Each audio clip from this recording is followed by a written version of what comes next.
निम्नलिखित प्रश्नों में से एक जीपी श्रीवास्तव द्वारा रचित नहीं है।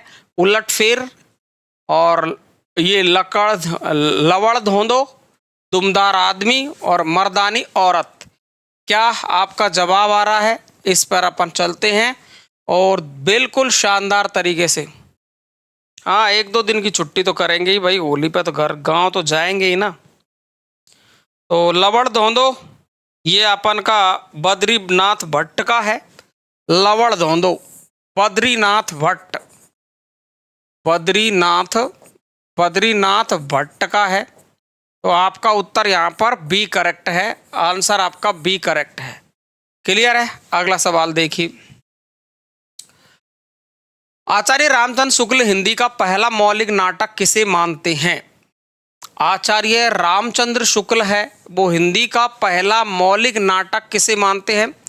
कालीराज की सभा, रेल का विकट खेल, वैदिक हिंसा इंसान भवती, अद्भुत अपूर्व स्वप्न।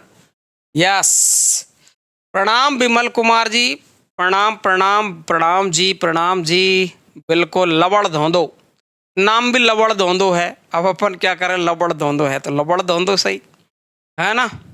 हाँ, सभी गांव जाएंगे अब तो, है ना भाई। तो 24 और 25 का अपन अवकाश रखेंगे, 24-25 का, है ना।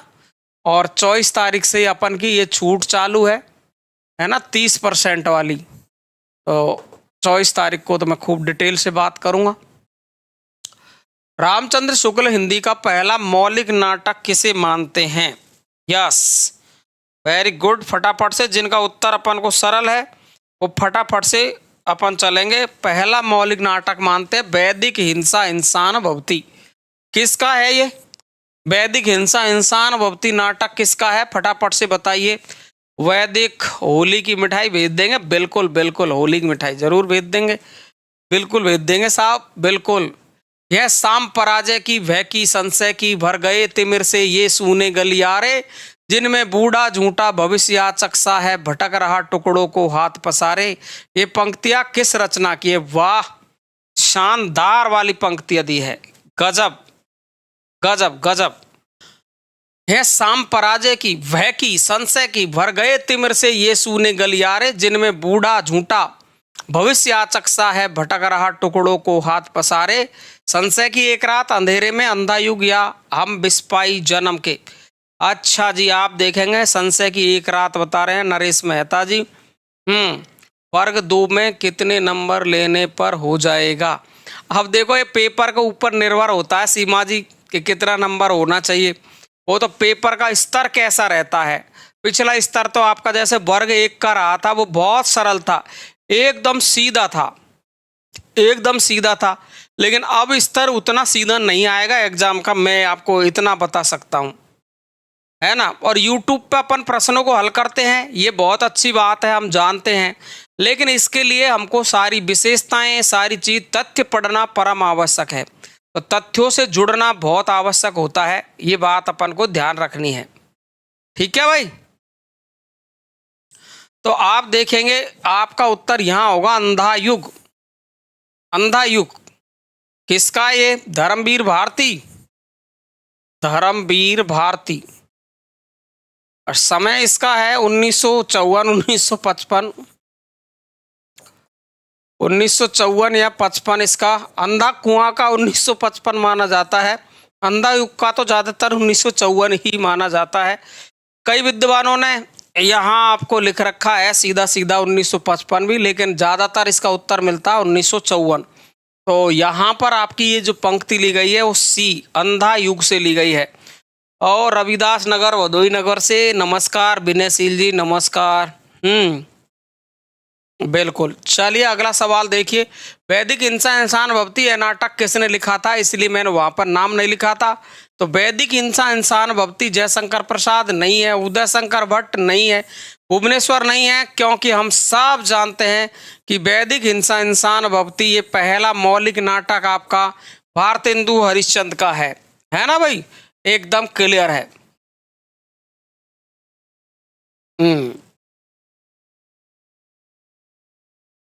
महिला आंचल 1954 है, अंधा युग भी 1954 है, अंधा कुआं 1955 है। रंगमंच नाटक के अनुकूल होना चाहिए, न कि नाटक रंगमंच के अनुकूल। यह कथन किनका है? ये प्रश्न आपके लिए इम्पोर्टेंट हो सकता है। इम्पोर्टेंट है, रंगमंच नाटक के अनुकूल होना चाहिए, न कि नाटक। जल्दी करिए, देखिए एक बार क्या जवाब दिया है आपने। बस आ गया, मैं क्लास शेयर करनी थी।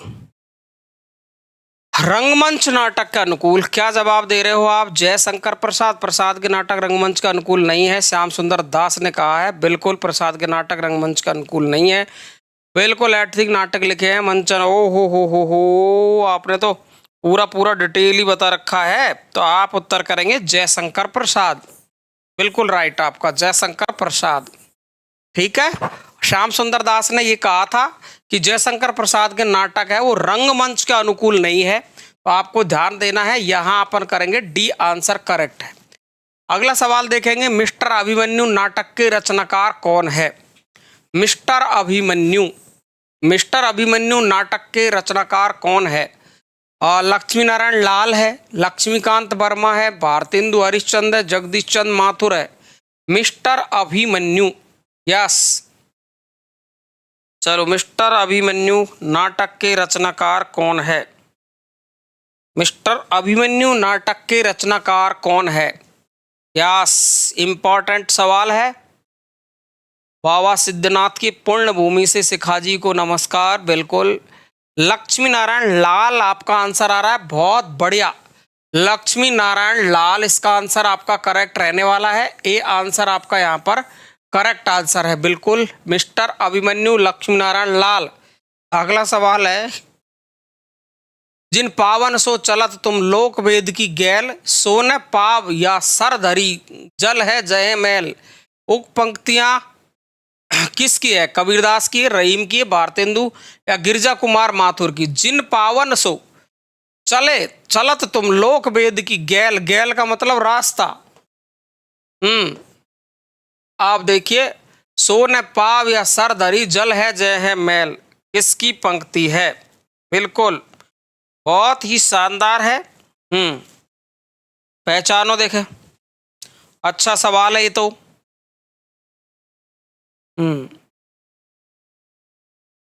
कबीरदास की जिन पावन सो चलत तुम, जिन पैरों से तुम चल रहे हो लोक वेद की गैल, लोक वेद के रास्तों पर, सोने पाव जो तुम्हारे पांव या सर धरी जल है जय है मैल। उक्त पंक्तियां कबीरदास की नहीं है, रहीमदास की नहीं है, गिरजा कुमार माथुर की नहीं है। इसका जवाब होगा भारतेंदु हरिश्चंद्र। किसकी है? भारतेंदु हरिश्चंद्र की पंक्तियां है। सी आंसर आपको करना पड़ेगा। अब शायद मुश्किल ही मुझे लगता है कि आप में से किसी ने इसका उत्तर सही किया होगा। मुश्किल लग रहा है क्योंकि ऑप्शन इस तरीके के दिए हैं ताकि हम पहचान नहीं पाए। तो आंसर आपका सी करेक्ट होगा। अगला सवाल देखिए, मल्लिका मोहन राकेश के किस नाटक का पात्र है? मल्लिका मोहन राकेश के किस नाटक का पात्र है? मल्लिका, मल्लिका मोहन राकेश के किस नाटक का पात्र है?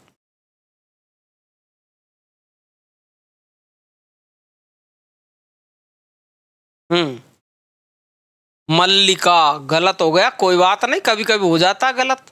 मल्लिका, हाँ जी मल्लिका। तो किस नाटक का पात्र है? मोहन राकेश का जो नाटक है आधे अधूरे नहीं है, लहरों का राजहंस नहीं है, आषाढ़ का एक दिन। कब लिखा था? 1958। कब लिखा था? 1958 ईस्वी में। आपका आंसर होगा बी करेक्ट, एकदम राइट होगा बी। यस, आपको आंसर करना है बी, करेक्ट आंसर होगा। अगला सवाल देखेंगे, जिस नाटक में एक ही अंक होता है उसको क्या कहते हैं? अब चलो इसको तो खैर अपन, इतना सरल सवाल है तो अपन नॉर्मली एकदम बहुत अच्छे तरीके से इसको कर सकते हैं सवाल को। जिस नाटक में एक अंक होता है उसको क्या कहते हैं? वैसे नाटक होता है 7 अंकों का। नाटक कितने अंकों का होता है? 7 अंकों का। बिल्कुल यस विनयशील, एकदम राइट।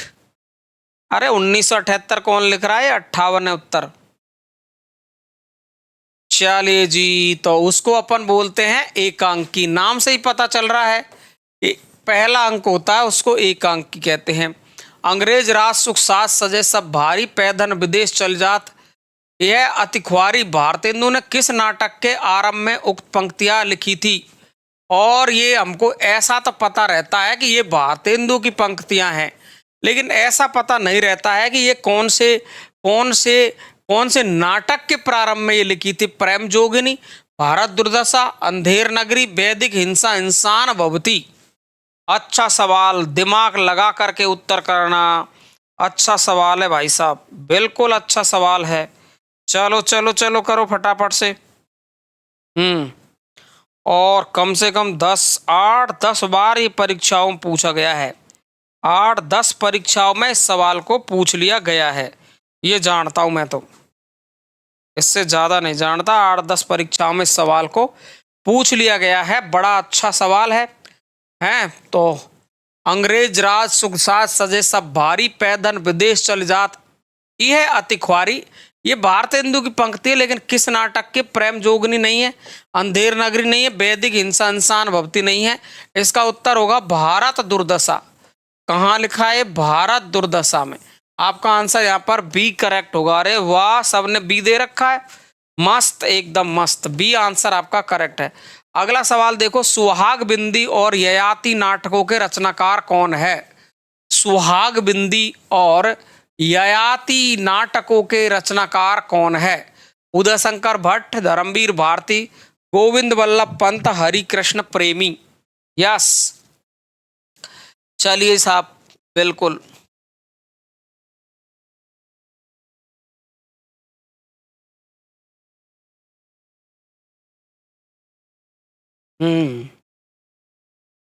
बिल्कुल राधिका जी।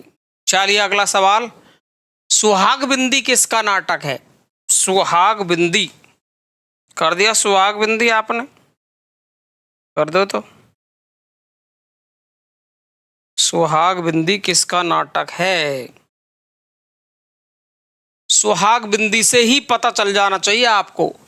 ययाति नहीं आता तो कोई दिक्कत नहीं, लेकिन ये नाटक तो इम्पोर्टेंट है। उदय शंकर भट्ट नहीं है, धर्मवीर भारती है नहीं, हरिकृष्ण प्रेमी भी नहीं है। इसका आंसर है गोविंद वल्लभ पंत।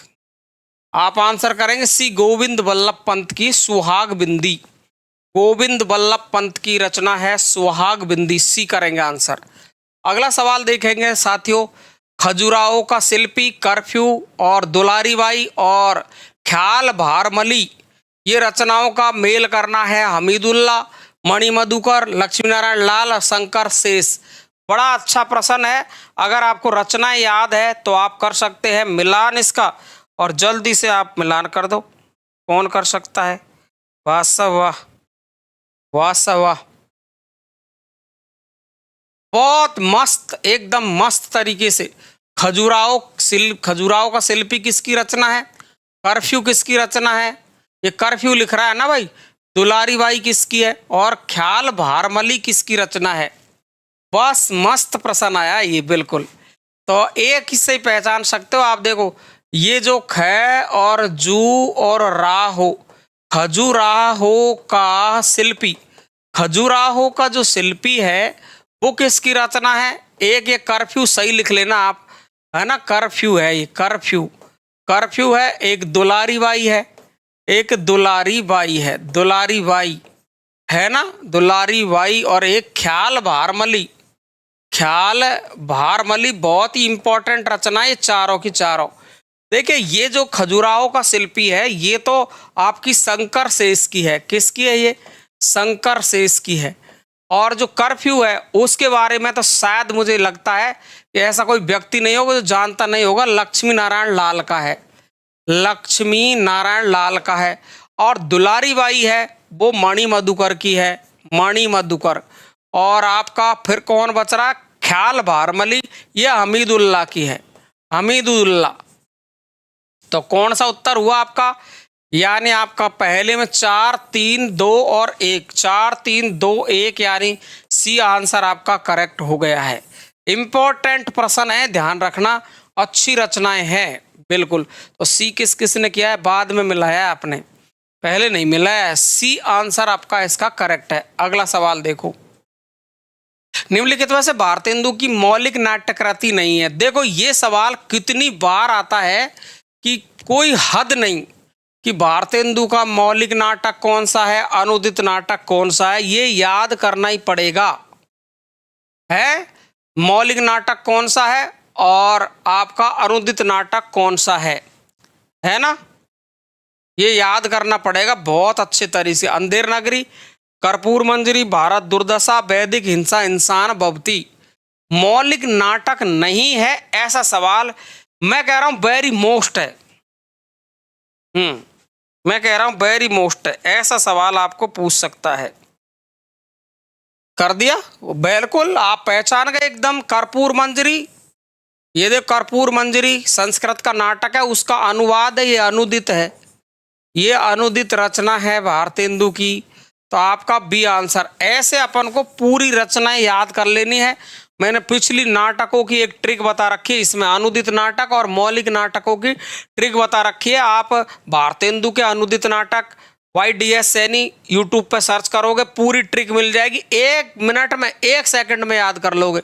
और इसी तरीके से यूट्यूब पर मौलिक नाटकों की एक वीडियो अलग बना रखा है, तो आप भी उत्तर करेंगे यहाँ पर। अगला सवाल देखेंगे, धर्मवीर भारती से संबंधित कौन सा कथन सही नहीं है। देखो बहुत ही बढ़िया सवाल है। इनकी रचना है कनुप्रिया, ब्रज भाषा में लिखी हुई है, इंपॉर्टेंट है बिल्कुल, ब्रज भाषा में लिखी हुई है ना भाई। और अंधा युग महाकाव्यात्मक रचनाएं है। अंधा युग अंधों के माध्यम से ज्योति की कथा है, जिसमें विजय केवल अंधेपन की होती है। ऐसे सवाल आते हैं, डिटेल पढ़नी है। कनुप्रिया में राधा कृष्ण प्रेम की तन्मयता का प्रश्नानुकूलता के साथ मनोहर संयोग मिलता है।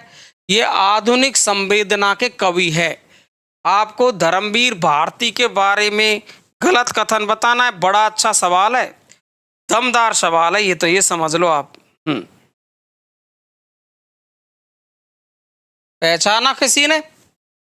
क्या सीधा सा प्रश्न है, लेकिन यार थोड़ा सा अगर दिमाग लगाया ना आपने, तो आप यूं कर सकते चुटकियों में इसका उत्तर। यो चुटकी बजाए उत्तर राइट, चुटकी बजाए उत्तर राइट, लेकिन दिमाग लगाओगे तो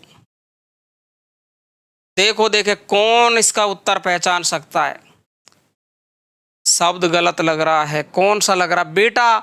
यहां तो अपन वैसे ही गलती कर रहे हैं, बाकी का तो कुछ पहचानने की जरूरत नहीं है। आधुनिक संवेदना के कवि है, इसमें कोई बात नहीं है। कनुप्रिया में राधा और कृष्ण की प्रेम की तन्मयता का वर्णन किया गया है, 100% सही है। और देखो अंधा युग अंधों के माध्यम से ज्योति की कथा है, जिसमें विजय केवल अंधेपन की होती है, बिल्कुल सही है। लेकिन मेरे भाइयों आप यहां तो ध्यान लगाओ, ये अंधा युग ये महाकाव्य थोड़ी ना है। अंधा युग तो गीति नाट्य है, गीति नाट्य है, ये तो गीति नाट्य है, ये आपका महाकाव्य नहीं है बिल्कुल भी। अब देखो कितने लोग इसमें गिर गए हैं जो अपने आप को ऐसे समझते कि हमने सब पढ़ रखा है। इतना सरल सा सवाल शायद ही कोई हो सकता है मेरे हिसाब से। धर्मवीर भारती से संबंधित अंधा युग तो नाटक है, महाकाव्य कहाँ है? ये महाकाव्य कहाँ है? महाकाव्य तो है ही नहीं, है काव्य थोड़ी है, तो नाटक है, गीति नाटक है। बताओ आप, एक तरफ से गलत उत्तर किया कोई 0.1% लोगों को छोड़कर। अंधेपन की विजय होती है तो इसमें लास्ट में तो अंधा आदमी ही जीतता है इसमें। मैंने खा छुपा लिया था, इतना सामने दिख रहा है। अब तुम भी अंधेपन की विजय करना चाहते तो कर लो। आंसर ये है, कितना सरल आंसर था। चलो, आधे अधूरे नाटक किसके द्वारा लिखित है? तो इसमें तो कोई दिमाग ही नहीं लगाना है। आधे अधूरे मोहन राकेश, सी आंसर आपका करेक्ट है। आधे अधूरे नाटक किसकी कृति है? तो सी है। हे भगवान, हाँ तो कुछ लोगों ने दे दिया होगा सही, सबने तो थोड़ी दिया है। सिंदूर की होली नाटक किस रचनाकार द्वारा लिखित है?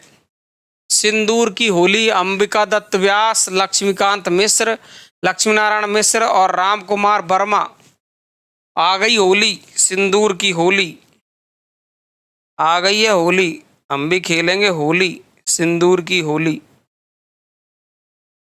हम्म सिंदूर की होली किसकी रचना है?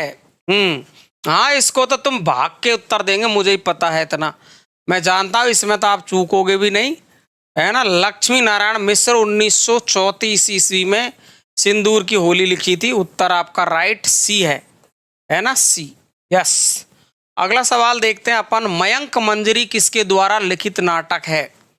मयंक मंजरी, मयंक मंजरी किसके द्वारा लिखित नाटक है? गोपाल राम गैमरी, दुर्गा प्रसाद मिश्र, गोपाल राम गैमरी, दुर्गा प्रसाद मिश्र, किशोरीलाल गोस्वामी, बालकृष्ण भट्ट। यस, हो होरी, मयंक मंजरी। हम्म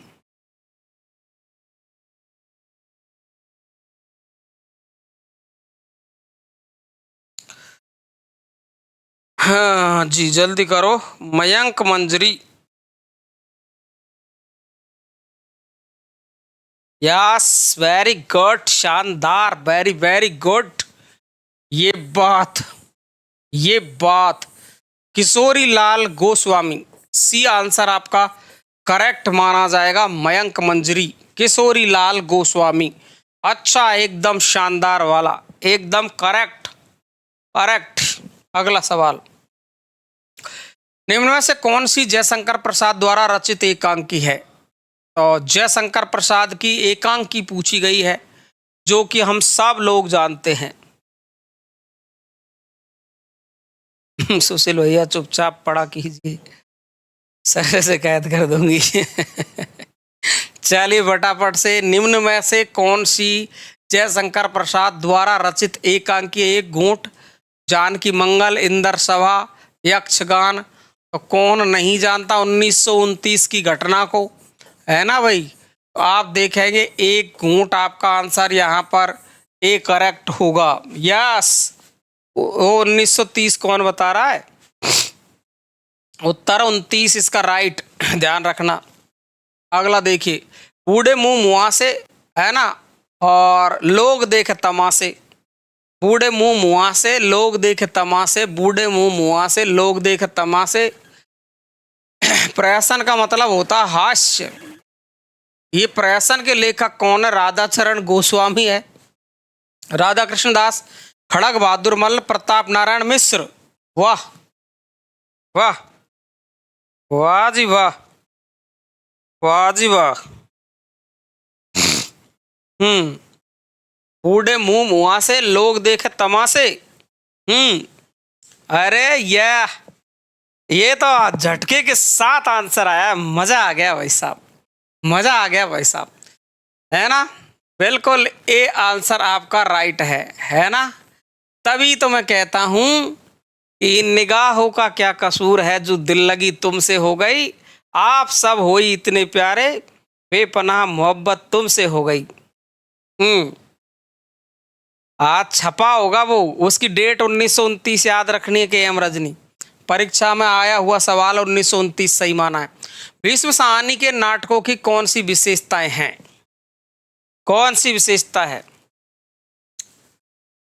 भारतीय नारी, भीष्म साहनी की बात कर रहे हैं अपन। भारतीय नारी की पीड़ा का प्रभावी प्रस्तुतिकरण, भारतीय संस्कृति की पुनरुत्थानवादी अभिव्यक्ति, मध्यकालीन धर्मांधता, अनाचार तथा तानाशाही की सामयिक संगति। हाँ, सबको मिठाई भेज देंगे हम, क्या करेंगे।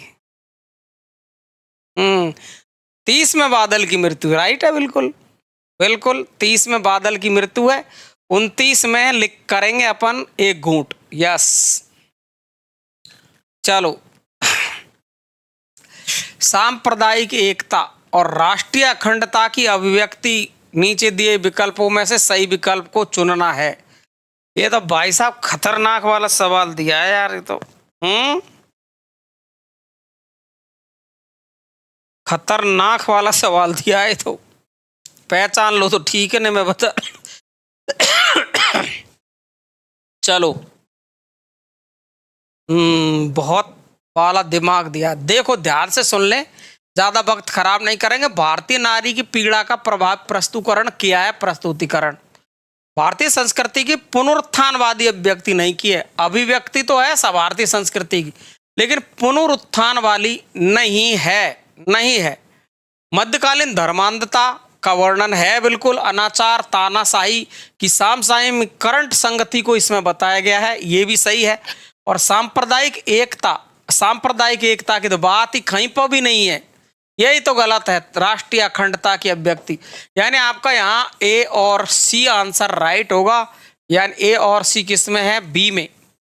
ये आपका बी आंसर करेक्ट होगा। 20 में सहानी के नाटकों में कर दिया भी बिल्कुल।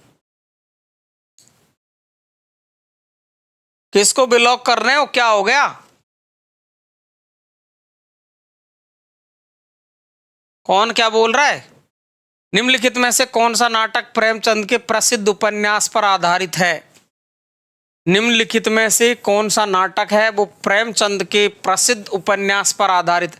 मैं तो लगा रहता हूं पढ़ाते पढ़ाने में, तुम क्या क्या बकवास कर रहे हो? केवल पढ़ने में ध्यान दो। यस,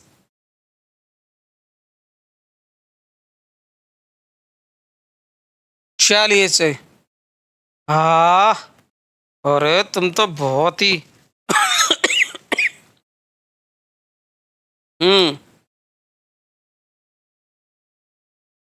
वो तो खतरनाक है आप। खैर,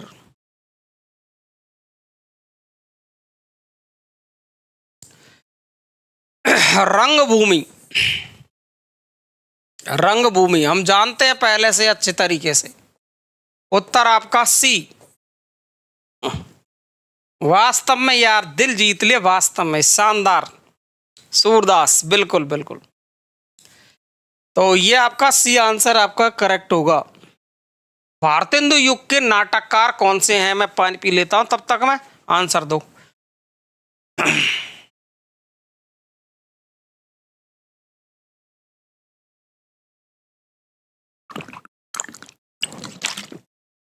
हाँ भाई, यूपी वाले हैं, इसमें तो कोई बात ही नहीं है। यूपी वाले बहुत होशियार है भाई, जरूरी भी है होना भी भाई। आज के युग में नॉर्मल व्यक्ति को जीने नहीं दे रही दुनिया।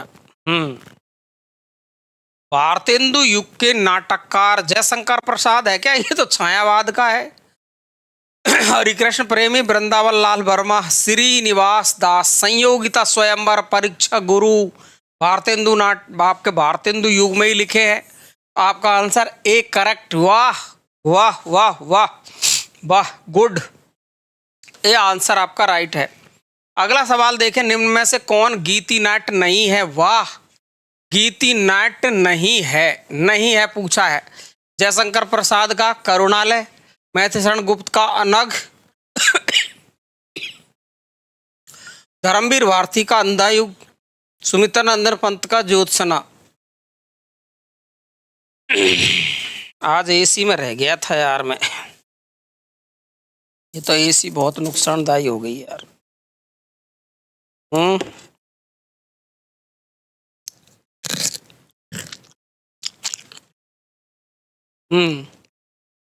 कर दिया अपना उत्तर।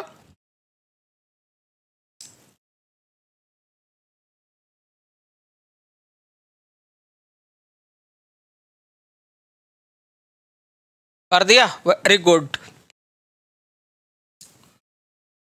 ये आंसर, ये प्रतीकवादी नाटक माना जाता है। प्रतीकवादी, डी आंसर।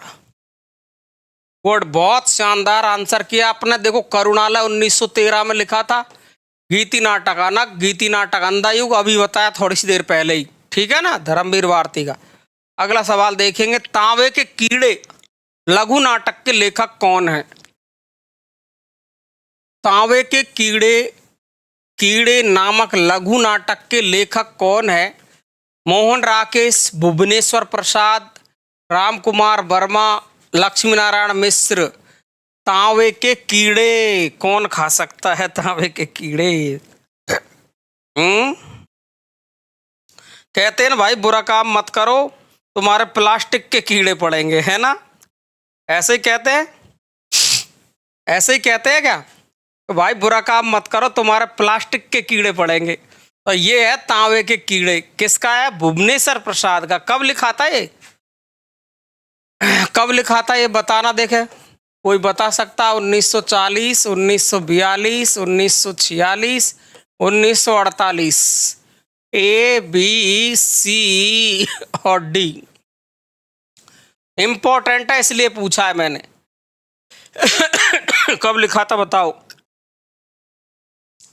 तांबे के कीड़े लघु नाटक भुवनेश्वर प्रसाद का है। कब लिखा था? जल्दी करो आंसर। Yes, yes.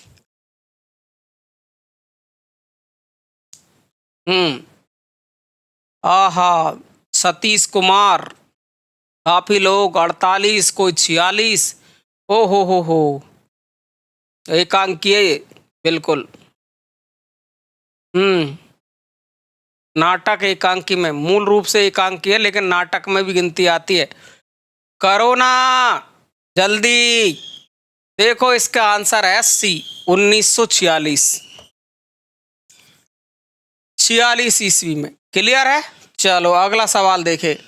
एक घूंट किसका लिखा हुआ एकांकी है? तो एक घूंट ये एकांकी हमने बताया जयशंकर प्रसाद, और 1929 याद रखेंगे, है ना?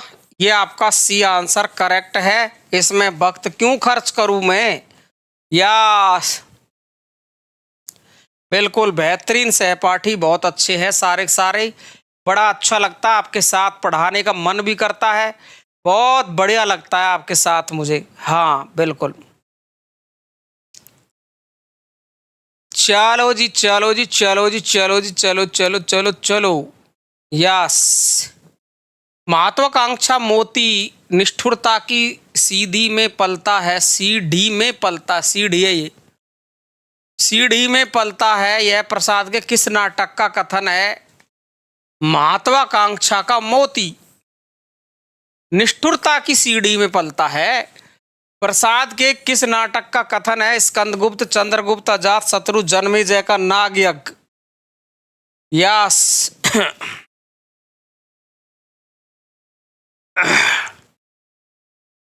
तबीयत खराब ही हो गई है यार मेरी।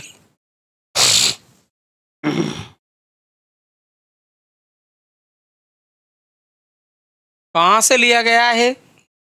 कुछ लोग इसका आंसर बी, कुछ लोग डी, बी और डी पर आ रहे हैं। बिल्कुल, तो आप देखेंगे ये है आपका चंद्रगुप्त, चंद्रगुप्त नाटक से। तो आपका आंसर यहाँ बी होगा। कब लिखा था चंद्रगुप्त? देखना कब लिखा था, इसका आंसर दे सकते हैं आप। चंद्रगुप्त उत्तर होगा, बिल्कुल। महत्वाकांक्षा का मोती निष्ठुरता की सीढ़ी में पलता है, यह प्रसाद के किस नाटक से है? चंद्रगुप्त से। चंद्रगुप्त कब लिखा था? अजात शत्रु कब लिखा? जन्मेजय का नाग यज्ञ। तेरा कोई जवाब? चलो आगे लिख देना आप, कब लिखा था चंद्रगुप्त। मैला आंचल कहानी का कथा क्षेत्र निम्न में से कौन सा है? या को तो करेंगे अब, मुझे पता, आते आते ठोकेंगे। मैला आंचल रेणु का है, फणीश्वर नाथ रेणु। ओ रेणु जी का तो जिंदगी बना देता है ये, है ना? है आंचलिक उपन्यासकार है, आंचलिक है, आंचलिक उपन्यास है ना? कौन से गांव का वर्णन किया है 1954 में ये? है जी, क्या दिया आपने उत्तर? ओ हो। हाँ, सीपी या सीडी, है ना? सीपी भी कर सकते हो आप या सीडी भी कर सकते हैं।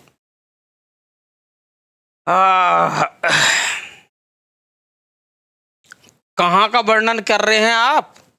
है जी, बिहार का। बिल्कुल, हमको पता है कि इसमें बिहार का वर्णन किया गया है, मेला आंचल में। डी आंसर आपका करेक्ट होने वाला है। शानदार एकदम। नाटक खत्म हो गए हैं, उपन्यास चालू है। अगला सवाल देखेंगे, निम्न में से कौन सा सूर्यकांत त्रिपाठी द्वारा रचित उपन्यास नहीं है? सूर्यकांत त्रिपाठी निराला पूर्ण प्रकाश, प्रभावती, अलका, निरुपमा। ओ हो, ये भी जोरदार ही पूछा भाई साहब सवाल तो। हाँ, ये भी जोरदार ही पूछा है।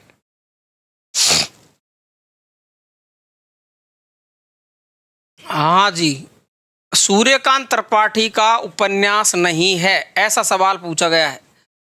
यस, पूर्ण्य बुहार का, बिल्कुल सुशील जी, यस। ओहो, इनमें से कौन सा सूर्यकांत त्रिपाठी द्वारा रचित उपन्यास नहीं है?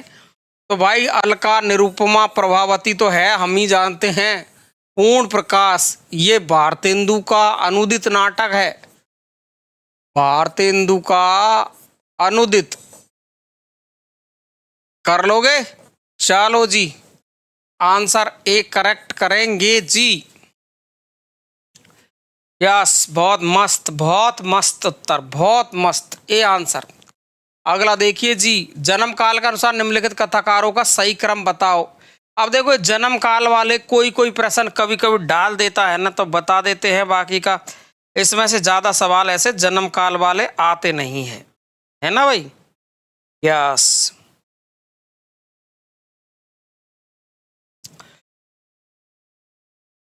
कौन सा कर रहे हो आप?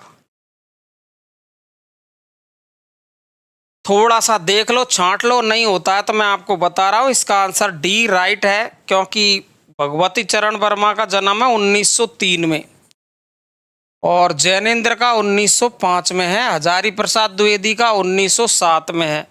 अब अमृतलाल नागर का जन्म कितने में है मुझे याद नहीं आ रहा, 1915-16 में है शायद, 1916 में, 1916 में है ना भाई। ओ सी क्यों दे रहे हो भाई? 1903 में भगवती चरण है, जैनेन्द्र 1905 में है, ये 5 है ना, 1905 में इनका जन्म है और 1907 में हजारी प्रसाद द्विवेदी है, 1916 में अमृतलाल नागर है। तो आपका आंसर यहाँ पर डी करेक्ट होगा। अगला सवाल देखो, हिंदी में तिलस्मी अय्यारी उपन्यास के प्रवर्तक कौन है? वाह, ये तो हम सब जानते ही होंगे जहां तक भी। तिलस्मी और अय्यारी उपन्यासों के प्रवर्तक हरिकृष्ण जौहर, किशोरीलाल गोस्वामी, बाबू देवकीनंदन खत्री, गोपाल राम गहमरी, है ना। तो आपको तिलस्मी अय्यारी एक जासूसी पूछता है बस, एक तो तिलस्मी अय्यारी पूछता है, एक जासूसी उपन्यासकार पूछता है। तो जासूसी तो कौन है और तिलस्मी कौन है? हाँ जी, आज ही पढ़े थे, वेरी गुड, यस, हाँ जी।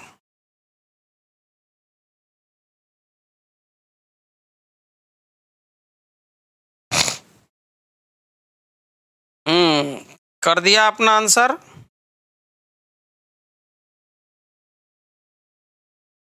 हैं, कौन कर रहे हो आप?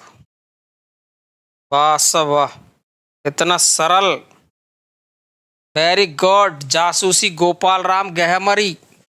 तो ये तो आपका गोपाल राम है, गोपाल राम गहमरी। और तिलस्मी और अय्यारी नाटकों के जन्मदाता है देवकीनंदन खत्री।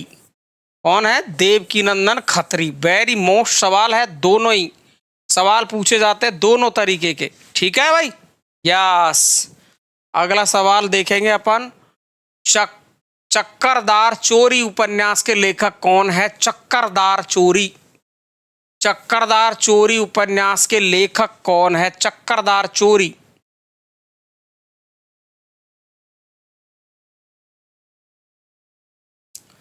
आपकी क्लास पीछे हो गई है, क्या बात हो गई भाई? ऐसे तो होता नहीं है।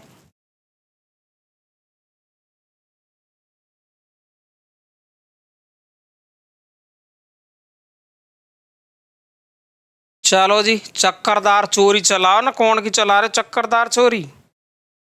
चक्करदार चोरी अरे चक्करदार चोरी करेगा तो चोरी करने वालों की जासूसी कौन करेगा? गोपाल राम गहमरी, जासूसी उपन्यासकार है गोपाल राम गहमरी। तो बी आंसर आप ऐसे ही रखो ना, जासूसी उपन्यासकार है तो चोरी करने वालों की जासूस करते हैं गोपाल राम गहमरी। तो बी आंसर आपका करेक्ट है।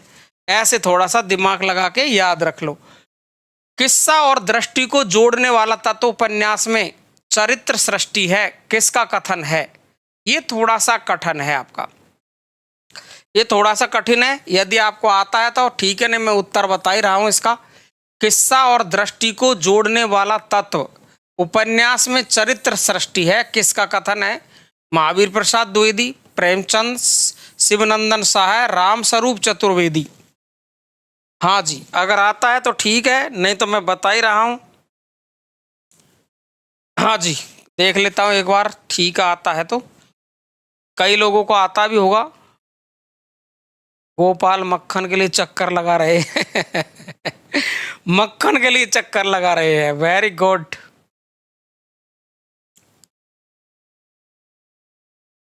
ओ सुरेश पाल जी, आओ जी आओ, बहुत दिन बाद आज आए हो, क्यों क्या हो गया है जी? तो महावीर प्रसाद द्विवेदी, प्रेमचंद, शिवनंद साहा नहीं है, राम स्वरूप चतुर्वेदी।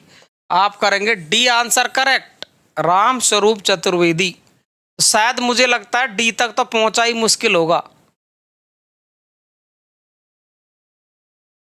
अरे विमल कुमार भाई, बिल्कुल बिल्कुल, आप ऐसे लोग ही तो पास होंगे भाई। जो संघर्ष कर रहे हैं वही तो पास होंगे। जो देख देख के छोड़ रहे हैं, आगे पीछे भग रहे हैं, उधर उधर भटक रहे हैं, पार पड़ने वाली नहीं है इस जमाने में भाई, बहुत मुश्किल है। बिल्कुल, राम स्वरूप चतुर्वेदी उत्तर। अगला सवाल देखेंगे, उपेन्द्रनाथ अश्क का उपन्यास गरम राख किस सन में लिखा था? उपेन्द्रनाथ अश्क का उपन्यास गरम राख कब लिखा? 1954, 1952, 1940, 1938। गरम राख की बात की है इसमें। गरम राख कब लिखा था, ये है बात। मुरैना मध्य प्रदेश से प्रणाम जी, प्रणाम गौरव पंडित जी, नमस्कार।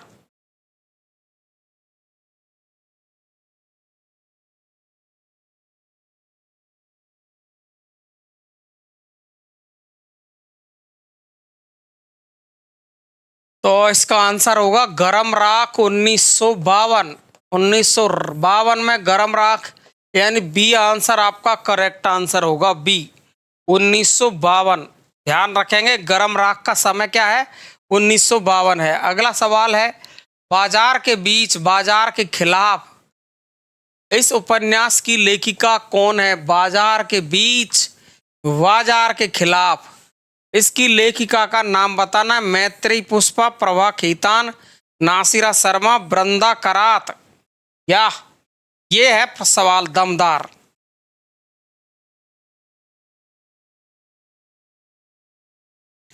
ये बस प्रैक्टिस प्रैक्टिस से हुआ ये।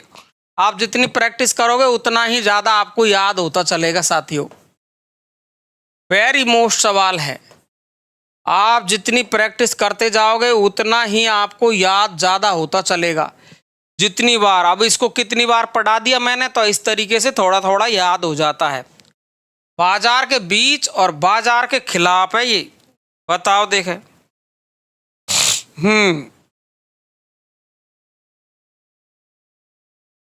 चलो जी चलो,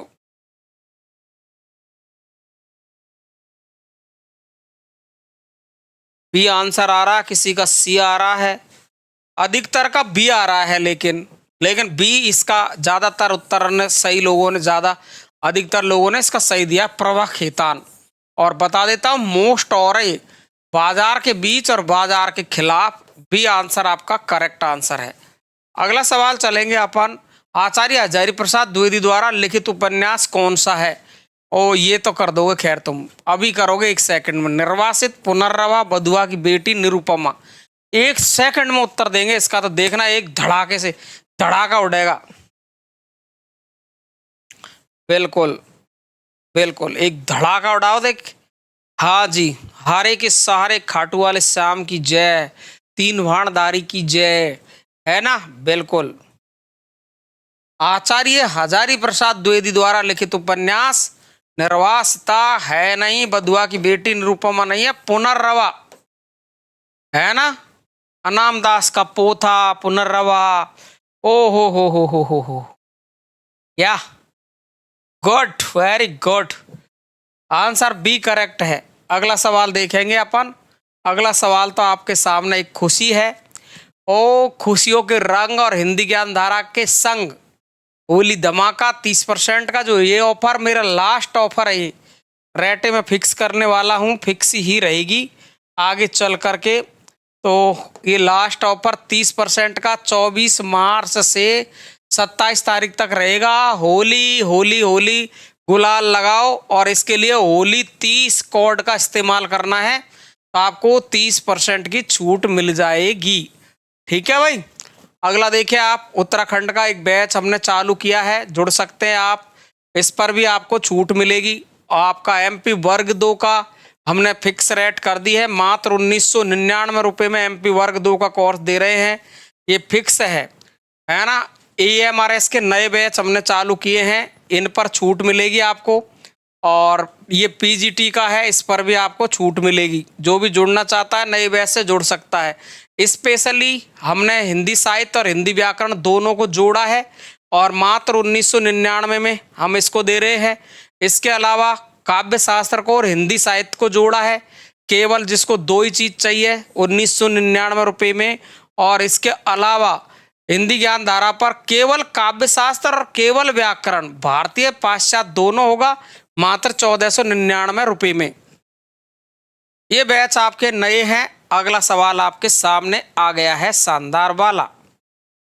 यस।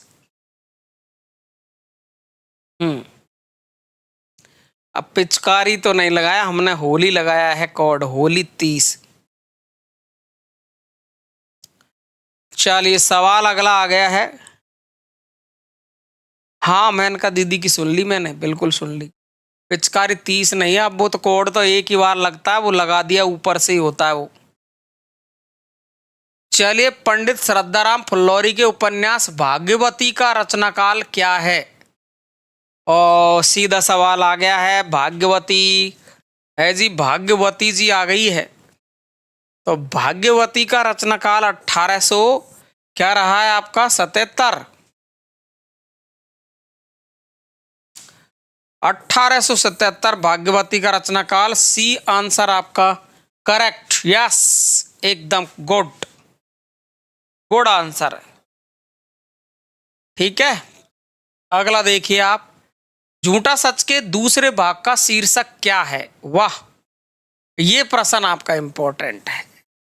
हाँ रजनी, फटाफट से लिख के बता, पहला भाग कौन सा है, दूसरा कौन सा है, तीसरा कौन सा है, जल्दी बताए। हाँ जी, जल्दी बताओ रजनी, इसका जवाब चाहता हूं मैं। झूठा सच के दूसरे भाग का शीर्षक क्या है? हम्म हम्म हम्म हम्म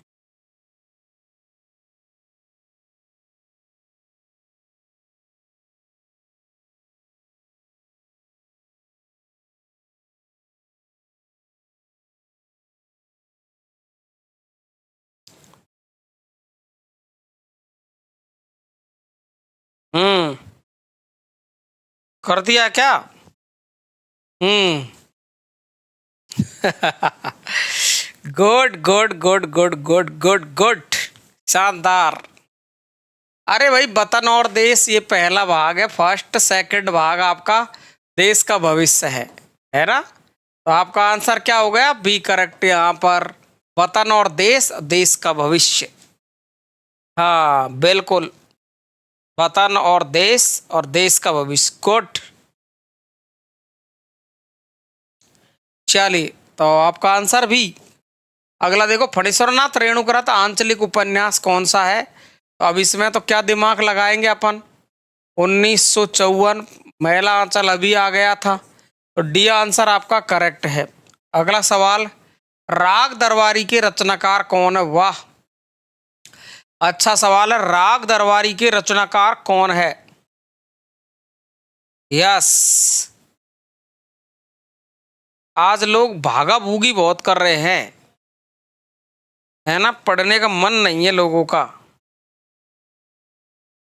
लोगों का मन नहीं है। क्या क्या जवाब दे रहे हो आप? हम्म, पढ़ने का मन नहीं है, बहुत कम लोगों का मन है आज पढ़ने का। हम्म,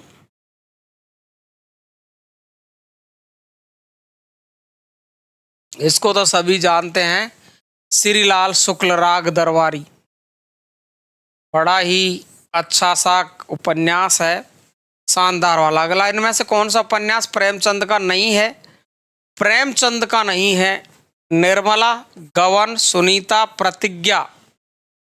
हाँ जी, आज पढ़ने वालों की रुचि कम है। आज दरबार में लाल बैठा है। चलिए, क्या क्या जवाब दे रहे हो आप? हम्म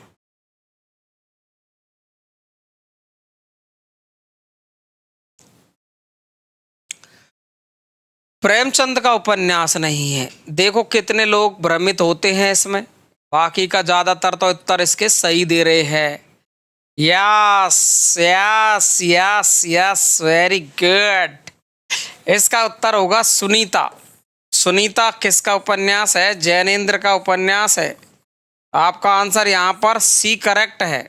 सी करेक्ट आंसर है। अगला सवाल देखेंगे अपन, वयरक्षाम किसकी रचना है? वाह, वयरक्षाम किसकी रचना है? वयरक्षाम रांगे राघव, चतुरसेन शास्त्री, अमृतलाल नागर, हजारी प्रसाद द्विवेदी। यस। हम्म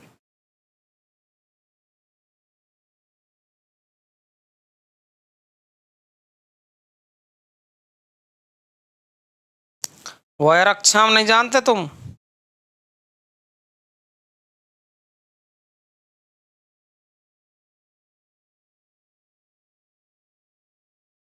वेरी गुड, शानदार। हम्म।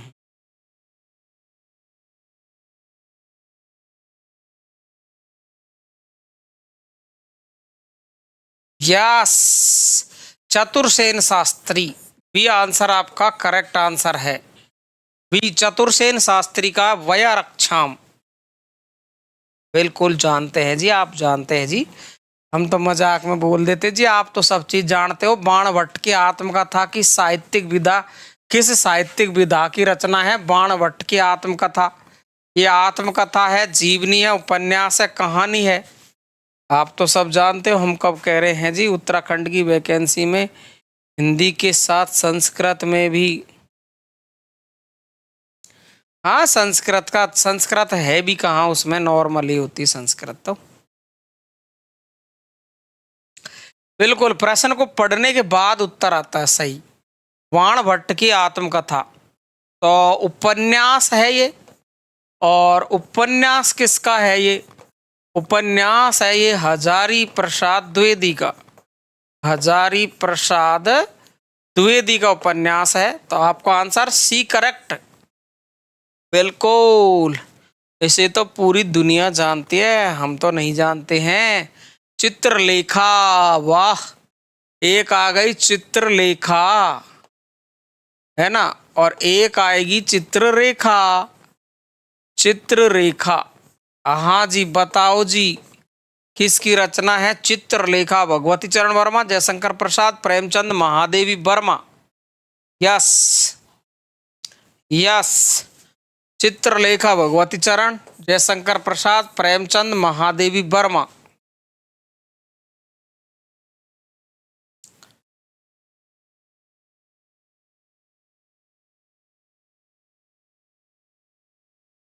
टूट के गिर पड़े तुम? टूट के गिर पड़े होंगे। ए पर मुझे पता है भगवती चरण की। यहां करेंगे राम कुमार वर्मा। राम कुमार वर्मा करेंगे अपन, राम कुमार वर्मा। ठीक है भाई। ओ हो, ओ हो, दुनिया टूट के गिर पड़ी है। चित्ररेखा राम कुमार वर्मा। छाया मत छूना, मन होगा दुख दूना। है ये कविता तो किसकी है? लेकिन वो तो है ही नहीं यहाँ पर। गिरजा कुमार माथुर। छाया मत छूना, मन होगा दुख दूना, इस उपन्यास के लेखक कौन है? हरि सुमन बिष्ट, हिमांशु जोशी, शैलेश मटियानी, सुभाष जोशी। सवाल ही दिया है यार, गजब का है जी, गजब का ही दिया है साहब सवाल तो। छाया मत छूना, है ना, मन में दुख होगा दूना। यस, यूपी बोर्ड की परीक्षाओं का मूल्यांकन के बाद थकान हो जाती है। अरे बीएस गंगवार, बात जी सही है, बिल्कुल आप सही कह रहे हो जी, हमें भी होती है थकान। तो मैं सुबह 8 बजे से पढ़ा रहा हूँ लगातार, और अब भी चल रहा हूँ देख लो आप, पर कुछ खाने पीने को नहीं मिल रहा है। अब आपकी क्लास के बाद मैं कुछ खाऊंगा पीऊंगा। दिन में एक बार थोड़ी सी खा लेते रोटी, फिर चल रहा है दिन भर। अब मेहनत तो करनी पड़ेगी ना अपन को, सबको मिल के, तभी जाके अपन सक्सेसफुल होंगे। बिना मेहनत के कुछ नहीं हो सकता है। ऐप पे भी पढ़ाता हूँ दिन में, अपन की 1.5 से 2 घंटे ऐप पर क्लास हो जाती है, फिर शाम को 1 घंटे ऐप पे हो जाती है। करीबन 8 घंटे ऑफलाइन में रहता हूँ, 8 घंटे ऑफलाइन में रहता हूँ। तो बताएं क्या मरे अपन, करना ही पड़ेगा काम तो। 10 से 11 घंटे पढ़ाता हूँ रेगुलर ही। हम्म। तो क्या किया आपने छाया मत छूना में? तो हिमांशु जोशी आप उत्तर करेंगे इसका। हिमांशु जोशी बी आंसर करेंगे, छाया मत छूना उपन्यास। हिमांशु, हिम ठंडा रहता बर्फ, तो इसको छूना मत, है ना। प्रणाम नीतू जी, बिल्कुल प्रणाम जी। हम्म। दबाकर कुछ भी नहीं खा सकते यार, वही कंडीशन रहती है। मजदूरी कर रहे, मजदूरी होती है दिन भर यार, और क्या है। जिंदगी नामा उपन्यास की लेखिका पूरी दुनिया जानती है कि जिंदगी नामा उपन्यास गौरी शंकर शिवानी का नहीं है, कृष्णा सोविती का है, मन्नू भंडारी नहीं है, और मृदुला गर्ग भी नहीं है। तो आपका आंसर यहाँ पर बी आंसर करेक्ट होता है। उसके बाद भी इतनी मेहनत करते हैं अपन, आप सब सक्सेस हो, ईश्वर करे आपकी सब मेरी मेहनत के साथ। आपकी मेहनत बहुत ज़्यादा होती है, आप पढ़ें लिखें जल्दी से पास होएं। कोई आदमी मेरे से तो यही कह दे कि सर आपके यहाँ से पढ़ा हूँ, उसमें ही हमारा तो, हम तो सोचेंगे बहुत बढ़िया भाई, आपका घर बन जाए, आपके घर में नई रोशनी आ जाए, है ना। इसी के लिए पढ़ाते हम तो बी, है ना। अब कई लोग जो ऐप के साथ जुड़ रहे हैं वो अपनी डिटेल पढ़ते हैं। ए कहानी आंदोलन के पुरस्कर्ता माने जाते हैं। ए कहानी आंदोलन पर चलते हैं अब। चलो भाई, ए कहानी आंदोलन।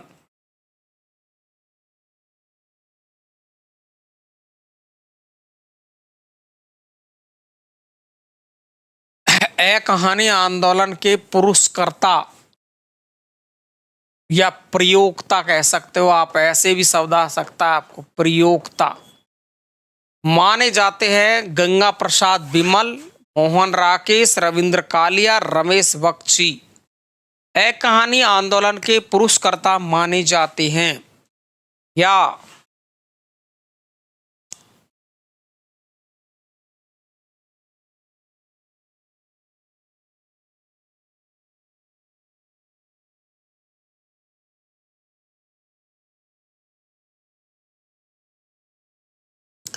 आपका आंसर यहाँ पर एक करेक्ट आंसर है, गंगा प्रसाद बिमल। ए सबने सही दिया है, बिल्कुल बिल्कुल। अगला सवाल देखेंगे। ना जी भाई, ना जी भाई गलत मत करो। हम्म। चलो जी, अगला सवाल देखेंगे। 21वीं सदी का लड़का किस कहानीकार की कृति है? 21वीं सदी का लड़का, 21वीं सदी का लड़का किस कहानीकार की कृति है? क्षमा शर्मा, मोहिनी छाबड़ा, महेश दर्पण, वीरेंद्र सक्सेना। और ऐसे जब सवाल आते हैं तो हमको पता हवा तक नहीं लगती है कि सवाल कहाँ से आ गया। हम्म। चलिए, 21वीं सदी का लड़का किस कहानीकार की कृति है? हम्म। 21वीं सदी का लड़का किस कहानीकार की कृति है? क्षमा शर्मा की है, मोहिनी छाबड़ा, महेश दर्पण, वीरेंद्र सक्सेना। हाँ जी, तब अपन को हवा नहीं लगती वहां पर, मामला बड़ा कठिन होता है। 21वीं सदी का लड़का, तो इसका आंसर करेंगे क्षमा शर्मा, है ना। 21वीं सदी का लड़का तो क्षमा मांगने आएगा ही, है ना। वैसे क्षमा मांगता नहीं है भाई 21वीं सदी का लड़का, क्षमा मांगता ही नहीं है, क्षमा शर्मा की रचना है। रानी केतकी की कहानी, ये तो अब या को तो खैर इसको तो खैर पूरी दुनिया ही जानती है, रानी केत की कहानी। गुलेरी साहब, प्रेमचंद, इंशाल्लाह खां, लल्लू लाल। तो रानी केतकी की कहानी तो पूरी दुनिया जानती है, इसमें तो मैं क्या करूँगा, इसमें टाइम भी खर्च क्यों करूँगा। गुलेरी साहब नहीं है, प्रेमचंद जी भी नहीं है, लल्लू लाल जी नहीं है, इंशाल्लाह खां जी। आंसर आपका सी करेक्ट आंसर है, रानी केतकी की कहानी। अगला सवाल है, हिंदी की पहली महिला कहानीकार किसे माना जाता है। ये सवाल आपके लिए वेरी वेरी मोस्ट हो सकता है, बिल्कुल। ये देखो, हिंदी की पहली महिला कहानीकार कौन है। मन्नू भंडारी, बंग महिला, शिवरानी देवी, सुभद्रा कुमारी चौहान। हिंदी की पहली कहानीकार तो यार ये, अब इसको तो खैर सभी जानते हैं, मुझे पता है, इतना तो मैं जानता हूँ। ऐसे तो कोई गलती नहीं करेगा इस सवाल में, मैं इतना तो जान ही चुका हूँ तुमको, है ना। इतना तो मैं जान ही चुका हूँ कि तुम गलती करोगे नहीं इसमें।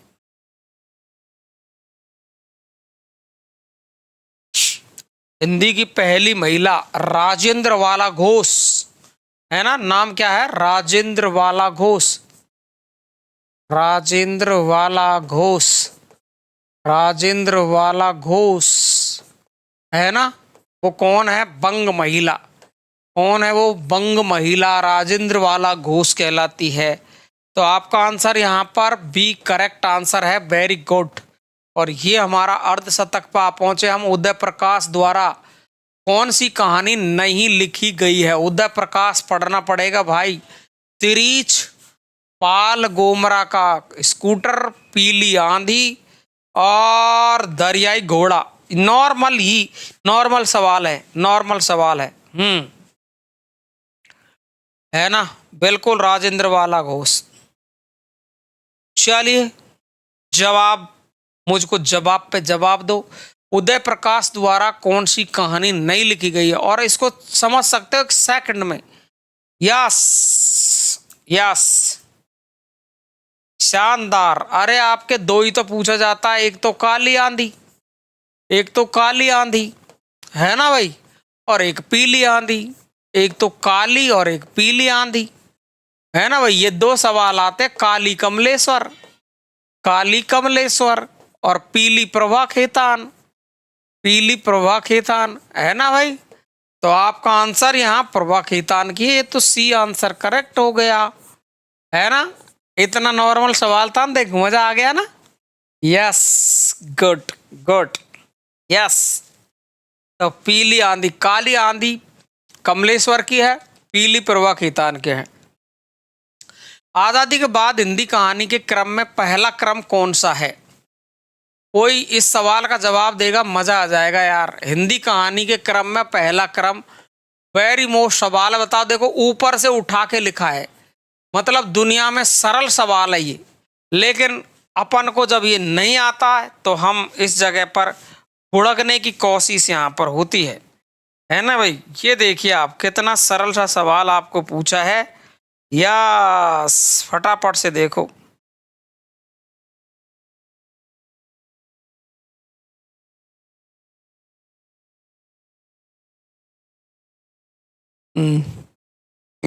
पहले क्रम पर कौन सी आती है हिंदी कहानी के क्रम में। पहला क्रम ए कहानी का होता, नई कहानी का, सचेतन का, या समांतर कहानी का। बस ये देखना आपको। वाह, पहचान गए, शानदार। सबसे पहले क्रम में आती है कौन, नई कहानी। बहुत मस्त प्रश्न था ये, ध्यान रखेंगे। सबसे पहले आएगी आपकी नई कहानी। यस, ये आंसर करेक्ट है। अगला सवाल देखिए, हल्कू और मुन्नी प्रेमचंद की किस कहानी के पात्र है। हल्कू, ओ हल्कू दादा, और मुन्नी बदनाम हुई है, प्रेमचंद की किस कहानी के पात्र है। अलगोजा, पूस की रात, बेटों वाली विधवा और दिल की रानी। ओहो, दिल की रानी शोभा रानी है जी, हल्कू मुन्नी।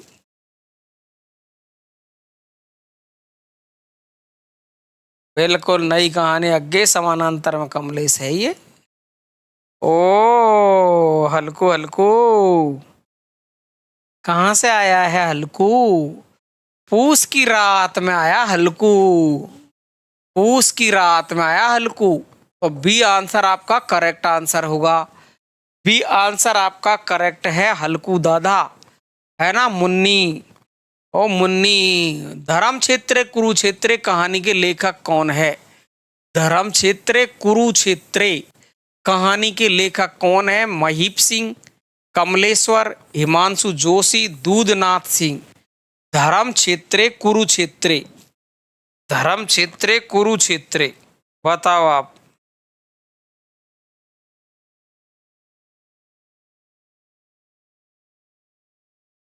धर्म क्षेत्र कुरुक्षेत्र, धर्म क्षेत्र कुरुक्षेत्र।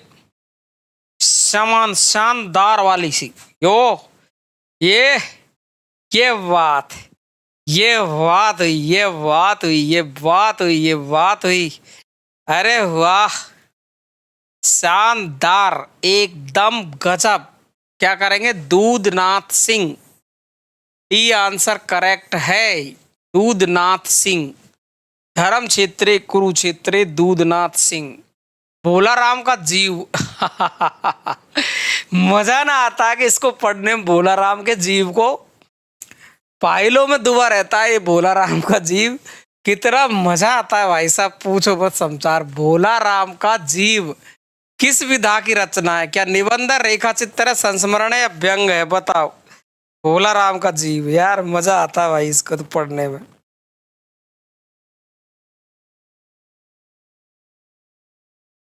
सच बता रहा हूँ भाई, मुझे तो मजा आता है इसको पढ़ने में। पूरी रचना को पढ़ दो तब तक हटोगे नहीं आप। इसको पढ़ते पढ़ते ऐसे मन करेगा और आगे पढ़े और आगे पढ़े। क्या मजा आता है भाई साहब।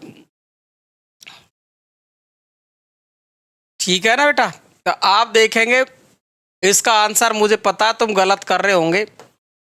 व्यंगात्मक, और ये है निबंध इनका, इसलिए इस प्रश्न को मैंने लिया है। और वेरी मोस्ट रचना ये, लेकिन सीधा सवाल होता है वो निश्चित 100% गलत होता है। ऐसे लोग कई है जो गलत करेंगे और फिर परीक्षा में आते ही यूजीसी नेट में लगा हुआ है, बड़ा मजा आता है।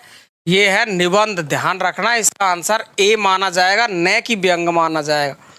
व्यंगात्मक निबंध है ये, व्यंग तो जरूर है उसमें, लेकिन ये आपका उत्तर इसका निबंध है। निबंध लिखा हुआ है ये भोला राम का जीव।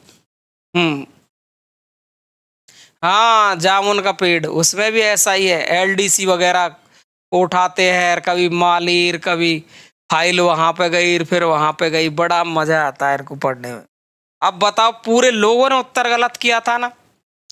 मुझे पता था कि मैं इस सवाल को लूंगा ना तो ये सब व्यंग पे भगेंगे कि हरिशंकर परसाई ने व्यंग किया इसमें। ओ भाग भाग के डी, ऐसी परीक्षा में होता है, कोई गलती नहीं है तुम्हारी, परीक्षा में ऐसे ही होता है। ओ भाई साहब, यार राजी होते और आएंगे वहां से, कहेंगे ओ कितना सीधा आया है ना। लड़कियां कैसे बात करेंगी, दीदी देखो कितना सीधा आया था, भोला राम का जीव आया था, मैंने तो उसका उत्तर व्यंग किया है और गोले को बिल्कुल काड़ा किया था, दो दो तीन तीन बार पेन फेरा था उस पे तो मैंने। अरे दीदी ये तो गलत है, ये तो दीदी गलत है, व्यंग नहीं है इसका उत्तर, इसका उत्तर निबंध है। 99.99% उत्तर लोगों ने गलत दिया, इसका सबने व्यंग चुना है। ठोक दिया धड़ाधड़, दे दो उत्तर बिल्कुल। ध्यान नहीं देने का नतीजा यही होता है, परीक्षा में भी यही होता है ना? ये सही बता रहा हूं मैं, तुम हंस रहे हो, मैं सच कह रहा हूं। और लड़के क्या करते हैं पता है तुमको? ओ एक लड़के के दूसरे लड़के के थप्पी मारेंगे, ओके कितना सीधा आया था, ओह कितना सीधा आया था, और उत्तर गलत है। आंसर की मिलाएंगे, गलत है। और लड़कियों की तो स्टाइल ही बदल जाती है ना? वो तो बोलेगी ओ दीदी देखना, दीदी देखना एक बार कितना सीधा सवाल आया था ये, है ना? आप देखो इसका उत्तर तो मैंने यही किया था, जाते जाते पहले इसको ही भरा था मैंने तो, अरे इसको ही भरा था, दीदी गलत कर आई और दीदी लेगी बैठी है। चलो अगला सवाल, सीधा सवाल है कतई, बिल्कुल ऐसे हलवा सवाल था जिसको मार दिया। व्यंगात्मक निबंध, दीदी ठिठुरता हुआ गणतंत्र, ठिठुरता हुआ गणतंत्र किसकी रचना? सीधा सवाल गलत होता है हमेशा, हम्म, सही कह रहा हूं, तुम हंस रहे हो। चलो, टिटुरता हुआ गणतंत्र किसकी रचना है? सच्ची मुच्ची अंबिका। ऐसे ही करती है ना लड़कियां, देखी। हम्म। चलो, ठिठुरता हुआ गणतंत्र भगवती चरण वर्मा नहीं है, शरद जोशी नहीं है, इन्हीं साहब का है। कितना सरल सवाल था जिसको पूरे लोगों ने गलत किया। कर कॉपी पूरा डी। हिंदी का ऐसा कौन सा निबंधकार है जिसके ध्यान में लिखते समय बाण और दंडी रहा करते थे? बाण और दंडी रहा करते थे। वाह, या ये है सवाल, देख। ऐसा सवाल पूछता है, क्या मजा आता है। ये मेहनत करने वाले जो लड़के लड़कियां होंगे वो जीत पाते हैं ऐसी। हम्म।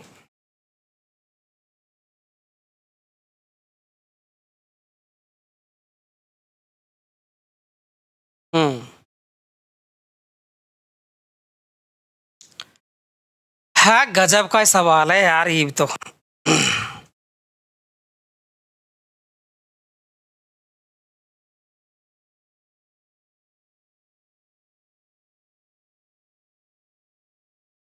हम्म। हिंदी का ऐसा कौन सा निबंधकार है जिसके ध्यान में लिखते समय बाण और दंडी रहा करते थे?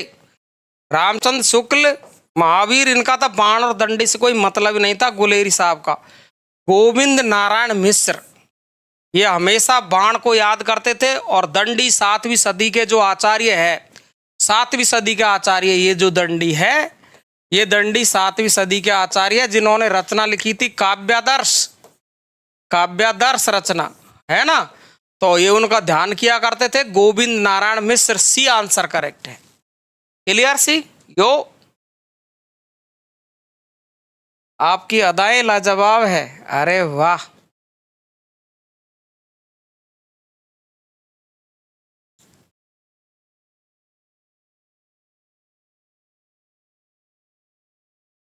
माखनलाल चतुर्वेदी कृत साहित्य देवता।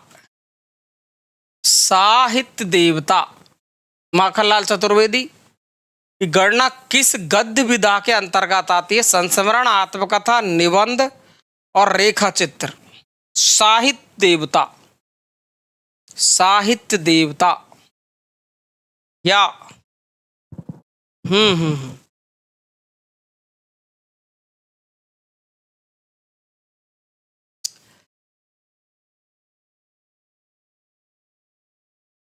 बिल्कुल, निबंध भावात्मक निबंध है।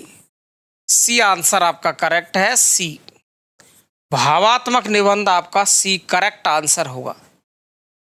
या यस, बहुत गुड आंसर। अगला देखिए, हिंदी नई चाल में ढली ये कथन किसका है और कब दिया था और कहाँ दिया था? ये कहाँ कहा था मैं नहीं जानता, ये कब, सवाल का उत्तर, और कहाँ, और किसने कहा, किसने। ये तीनों जवाब दो फटाक से। यस, हिंदी नई चाल में ढली। मेहनत तो हम भी करते हैं, पूरा दिन काम करते हैं। ए जी, सभी करते हो साहब, मेहनत तो आप सभी करते हो, हम भी करते हैं जी। सभी मेहनत करते हैं जी। मेहनत करोगे तो फल पाओगे। है, जो जागत है सो पावत है, जो सोवत है वो खोवत है। जो जागत है सो पावत है और जो सोवत है वो खोवत है। अब वो तो फिक्स है, पहले का प्रकृति का नियम है। भारतेंदु हरिश्चंद्र ने कहा था 1873 में, है, बलिया अधिवेशन में। बलिया अधिवेशन में कहा था। कब कहा था? 1873 में। 1973 नहीं, 1873। क्या करेंगे आप? 1873 करेंगे। और कहाँ पर कहा था? ये बलिया में, है ना। बलिया अधिवेशन ने भारतेंदु साहब ने। क्लियर है? हाँ, चलो जी, वेरी गुड। अगला सवाल देखेंगे, निबंध या निबंध काव्य कौन नहीं है?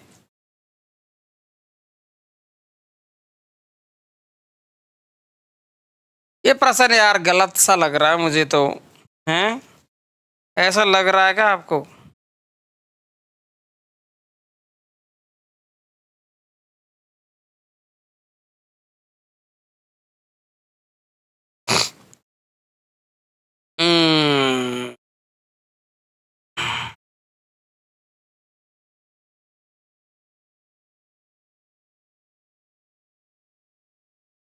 सही है यार सवाल, निबंध या निबंध काव्य कौन नहीं है।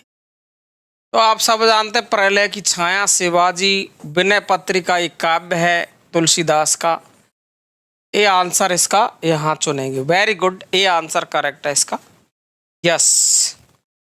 अगला सवाल है, बैर क्रोध का आचार या मुरब्बा है, कथन किस निबंधकार का है। बैर क्रोध का आचार या मुरब्बा है, बैर क्रोध का आचार या मुरब्बा है, कथन किस निबंधकार का है। यस, वैर क्रोध का आचार या मुरब्बा है।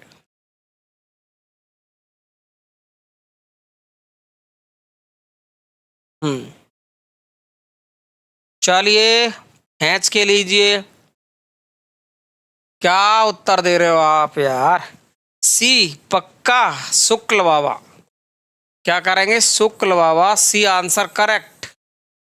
अगला सवाल देखते हैं, रामचंद्र शुक्ल के निबंध संग्रह चिंतामणि के अब तक कितने भाग प्रकाशित है। अब तक की बात की है, ध्यान रखना, अब तक कितने भाग प्रकाशित है।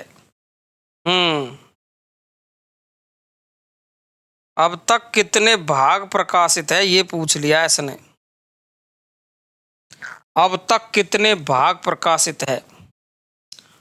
पहली बार में कितने थे, पहली बार, तो पहली बार चिंतामणि के 2 भाग थे, फिर इसमें इसमें फिर से आया तीसरा भाग, और चिंतामणि में वर्तमान में है 4 भाग।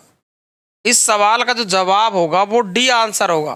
कौन सा होगा, डी आंसर आपका करेक्ट होगा दीदी, है ना, बिल्कुल डी करेक्ट होगा। 4 भाग है वर्तमान में, ध्यान रखेंगे। अगला सवाल, ठलुआ क्लब निबंध संग्रह के लेखक कौन है। ठलुआ क्लब निबंध संग्रह के लेखक पद्मलाल पुन्नालाल बख्शी है, गुलाब राय, बेचैन शर्मा उग्र और रामचंद्र शुक्ल। ठलुआ क्लब,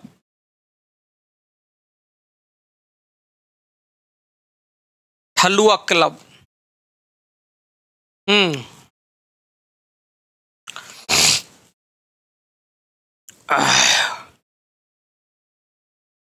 ठलुआ क्लब,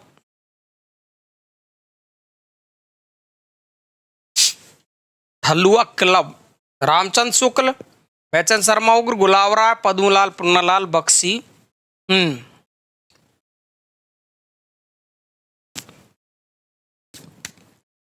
नहीं है, नहीं है, गुलाब राय करेंगे इसका answer, B correct, B correct होगा। अगला सवाल, महादेव वर्मा की कौन सी कृति में स्त्री जीवन की समस्याओं से संबंधित निबंधों का संग्रह है।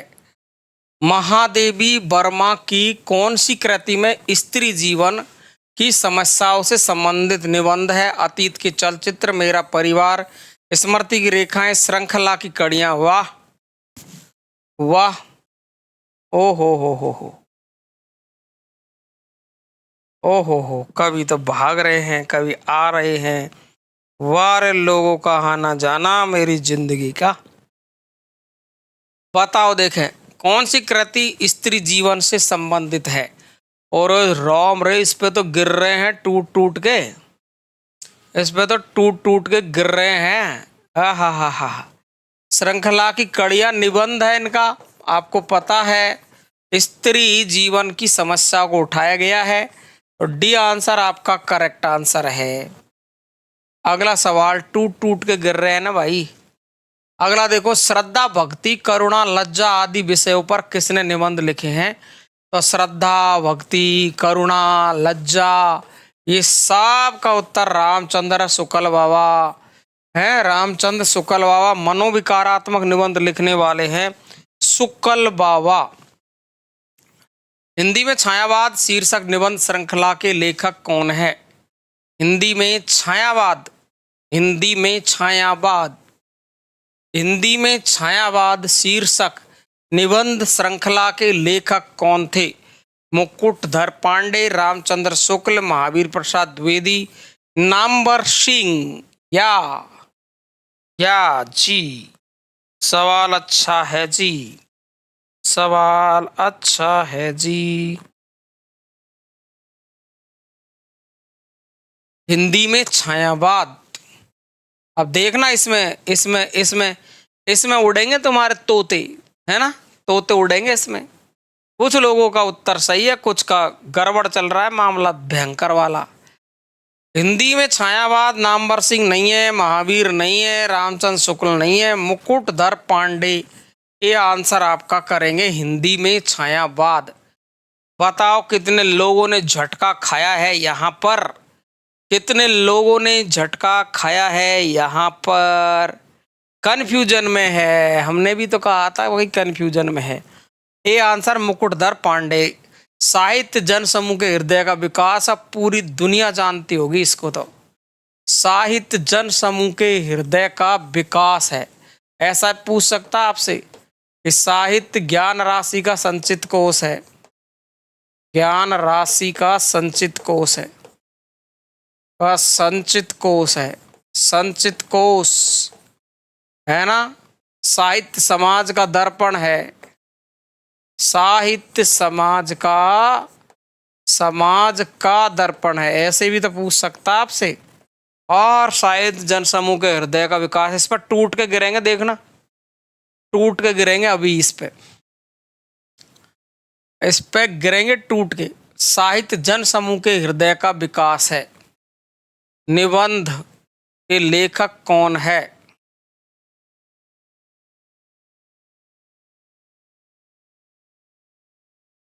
क्यों इसमें इतना धीरे धीरे, क्यों क्यों क्यों, क्या फर्क पड़ रहा तुम्हारे इसमें हैं?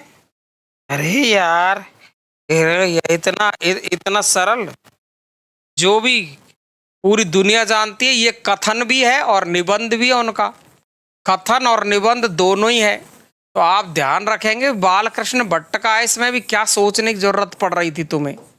नहीं, इसमें क्या सोचने की जरूरत पड़ रही थी तुमको? क्यों कर ये के कौन कर रहा भी आंसर, देखना रे एक बार।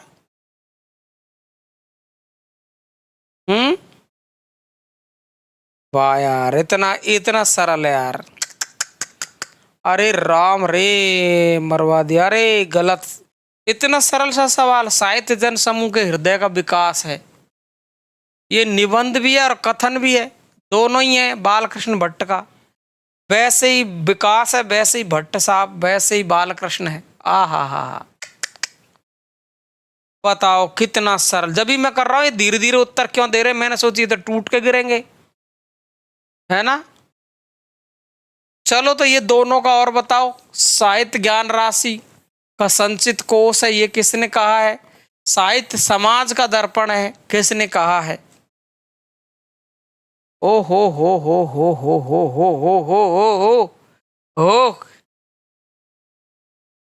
अगला देखिए, काव्य कला तथा अन्य निबंध किस रचनाकार की पुस्तक है? काव्य कला तथा अन्य निबंध किस रचनाकार की पुस्तक है? नगेंद्र, रामचंद्र शुक्ल, नंदुलारे वाजपेयी, जयशंकर प्रसाद।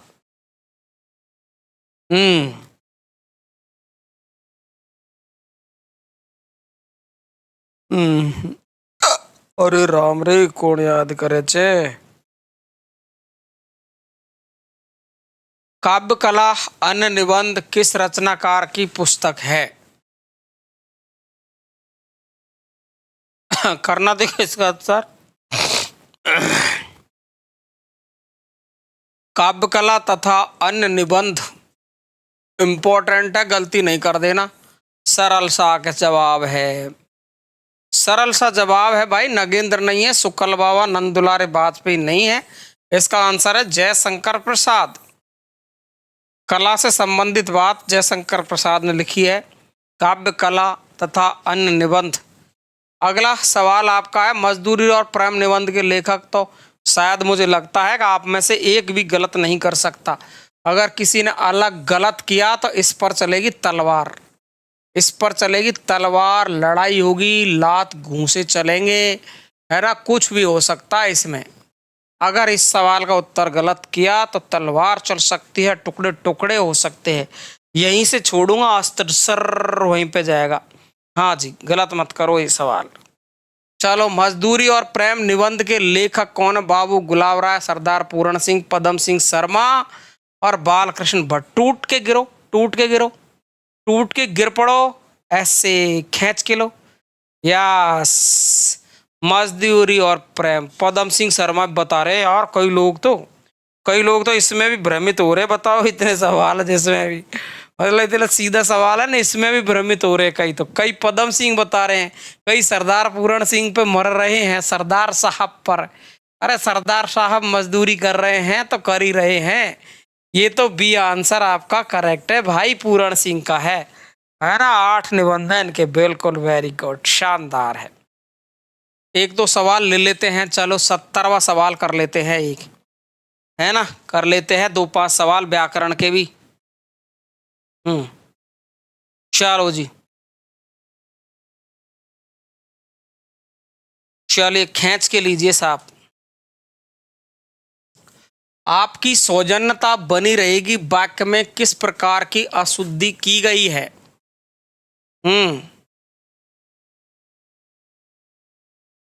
आपकी सौजन्यता बनी रहेगी इस वाक्य में किस प्रकार की अशुद्धि? परसर्ग, क्रिया, सर्वनाम, प्रत्यय। यस, हाँ, बताओ ना। कोचिंग सेंटर वासुदेव जयपुर है, जयपुर रिद्धि सिद्धि चौराया जयपुर, जयपुर में पढ़ाते हैं, है ना भाई। जयपुर में आपको यहीं पे मिलेंगे हम, जयपुर रिद्धि सिद्धि चौराया गोपालपुरा बाईपास। ये रिद्धि और ये सिद्धि, रिद्धि सिद्धि चौराहा, चौराहा गोपालपुरा बाईपास, गोपालपुरा, ये बाईपास पर हम आपको मिलेंगे। अगर कोई आता है तो मुझसे संपर्क जरूर करें, मेरा भाई होगा तो वो मुझसे जरूर मिलेगा, जयपुर में आएगा तो, हैं। चलो जी, चलो चलो भाई, यहाँ पर जो उत्तर है इसका प्रत्यय से संबंधित है। भाई ये देखो, ये है आपका सुजन, अच्छा आदमी। इसमें अपन लगाते ये, तो ये बनता है सौजन्य, सौजन्य बनता है ये। अब यस के साथ अगर अपन ता लगाते हैं तो ये गलत हो जाता है, ता प्रत्यय। इसका मतलब इसमें प्रत्यय की अशुद्धि है, यानी डी आंसर आपका यहाँ पर करेक्ट होने वाला है ना, बिल्कुल। अगला देखिए आप, इस विकल्प के समस्त पद का समास विग्रह गलत है। 63, मुनिश्रेष्ठ, पंचपात्र और देशभक्ति। इसमें से गलत कथन छांटना, आपको गलत कौन सा है? भरतपुर से नहीं हूं, गंगापुर सिटी से है जी।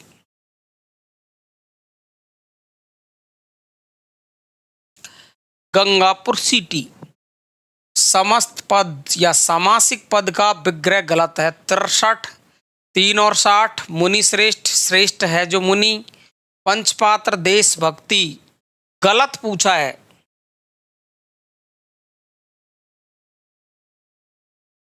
मॉक टेस्ट मिलेगा आपको बीपीएससी के लिए, बाकी का कोर्स तो उपलब्ध है ही है बीपीएससी के लिए पूरा, जिसमें आपको पीडीएफ और आपको पूरा हिंदी साहित्य, काव्यशास्त्र, व्याकरण पूरी पीडीएफ देते हैं हम। तो आप विजिट कर सकते हो हिंदी ज्ञानधारा ऐप डाउनलोड करके।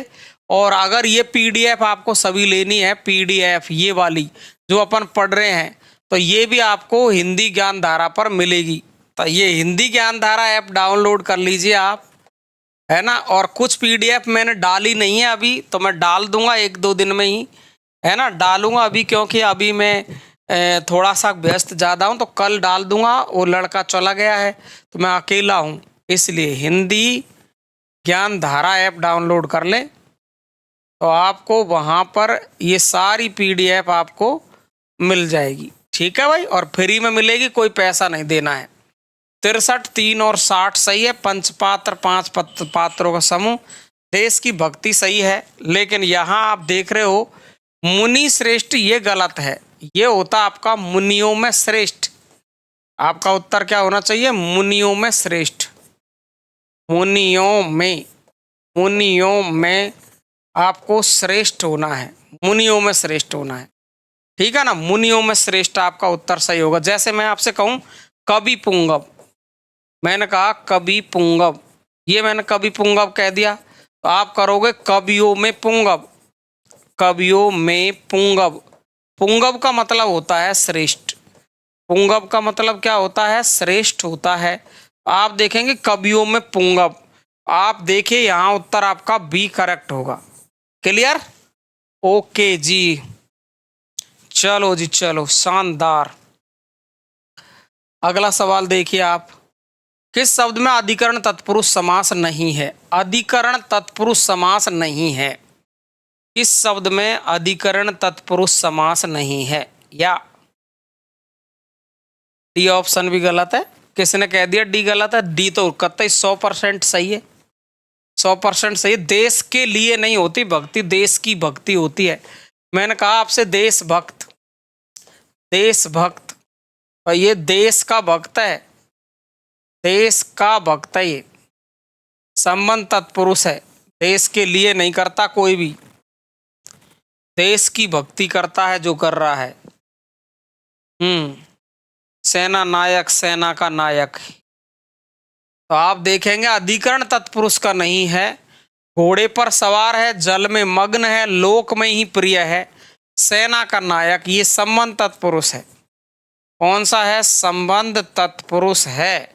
आपका आंसर यहां पर डी करेक्ट आंसर है, पक्का।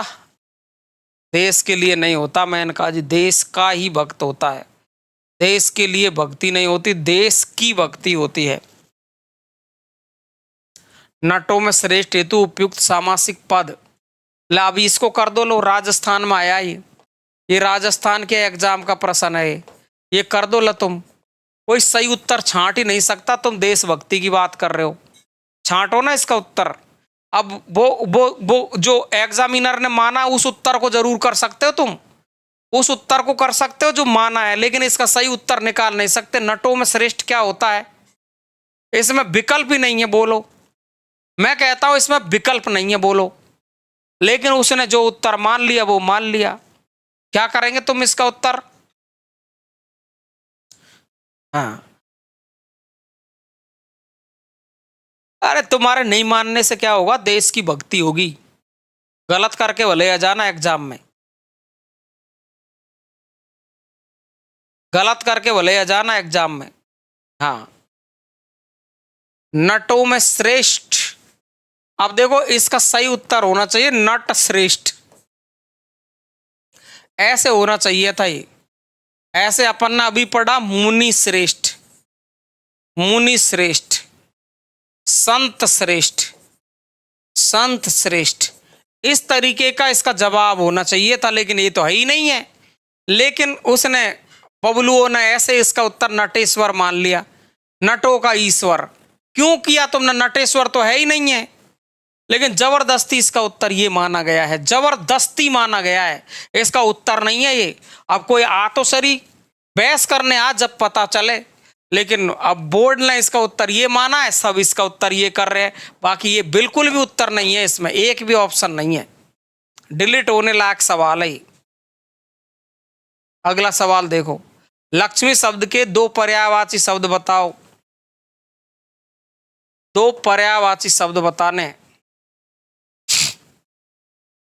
लक्ष्मी शब्द के दो पर्यायवाची शब्द, यस। प्रश्न गलत है, लेकिन बोर्ड ने तो सही मान लिया नीलम जी, बोर्ड ने सही मान लिया, उनसे कोई कुछ नहीं कह सकता, उनके जैसे जो मानेंगे वो। या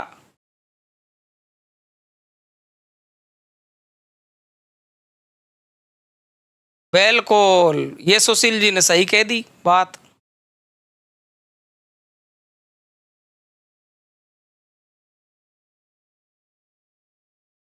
उनसे कोई कह नहीं सकता। पद्मा और रमा,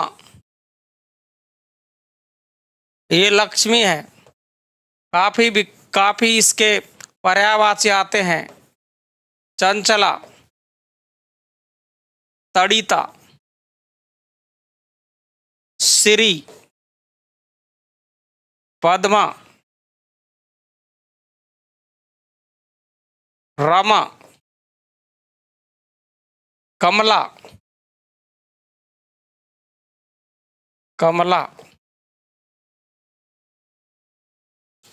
समुद्र जा। दुनिया भर के इसके पर्यायवाची पड़े हैं। बी आंसर करेक्ट है। कौन शब्द अर्थ की दृष्टि से अंक से संबंध नहीं रखता है? अंक से संबंधित नहीं है। यस।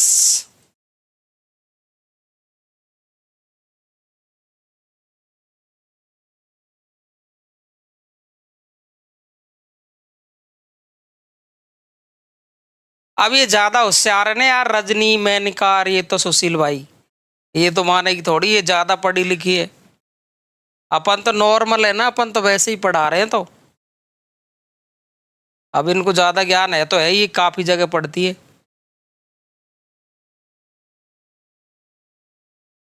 हाँ यार बिल्कुल। चलिए, कौन सा शब्द अर्थ की दृष्टि से अंक से संबंध नहीं है? अंक का मतलब भाग्य, अंक का मतलब चिन्ह, और गोद भी होता है। शब्द अंक का मतलब नहीं होता है। डी आंसर आपका करेक्ट है। डी। Yes, D. काफी चैनलों पर देखता हूं मैं इनको, ये बहुत भयंकर पड़ती है भाई। इंद्र का पर्यायवाची नहीं है। इंद्र का पर्यायवाची नहीं है। पढ़ना भी चाहिए, जरूरी है, ये भयंकर तरीके से पढ़ना चाहिए।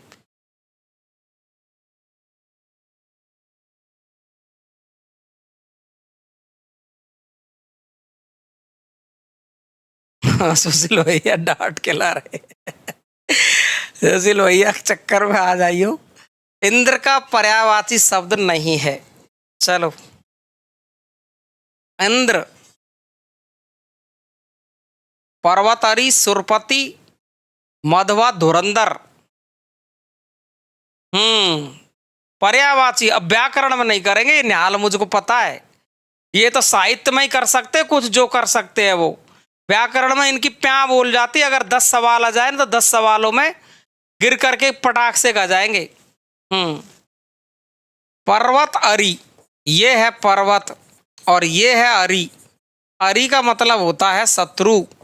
तो पर्वतों का शत्रु, ये तो बिजली गिरा के फाड़ देता था इंद्र तो पर्वतों को। तो पर्वतों का शत्रु तो है। सुरपति देवताओं का पति है, और मधवा, मधवा हरण इंद्र है। ये धुरंधर तो अर्जुन है। धुरंधर तो अर्जुन है। बी आंसर है इसका, बी। अब देखो, ये किसने कह दिया धुरंधर अर्जुन का पर्यायवाची है? उस इंद्र का कहां पढ़ लिया तुमने?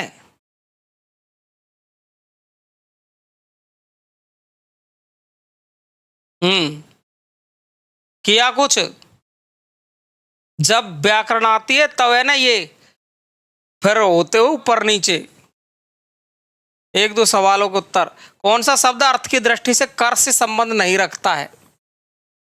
किरण, प्रखर, सूंड, हाथ। कर से संबंध नहीं रखता है। यस, बिल्कुल। व्याकरण श्रेष्ठ होनी चाहिए, शानदार वाली। यही तो मेन जड़ होती है, मेन जड़ होती है।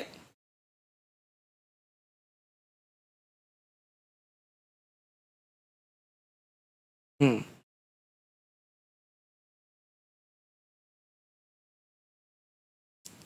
वह धुरंधर भी होता है, हम जानते, पुरंदर को भी जानते हम। हम्म हमको ज्ञान मत पिलाओ, पढ़ करके आए हम। हम्म आंसर प्रखर होगा। किरण सही है, सूंड सही है, हाथ सही है। प्रखर का मतलब तो तेज होता है। क्लियर? B correct. अगला, निम्नलिखित में से कौन सा शब्द है वो जलज से जलज का अर्थ नहीं देता है? कमल, मोती, मछली, नीर। जलज का अर्थ नहीं देता है। 78वां सवाल।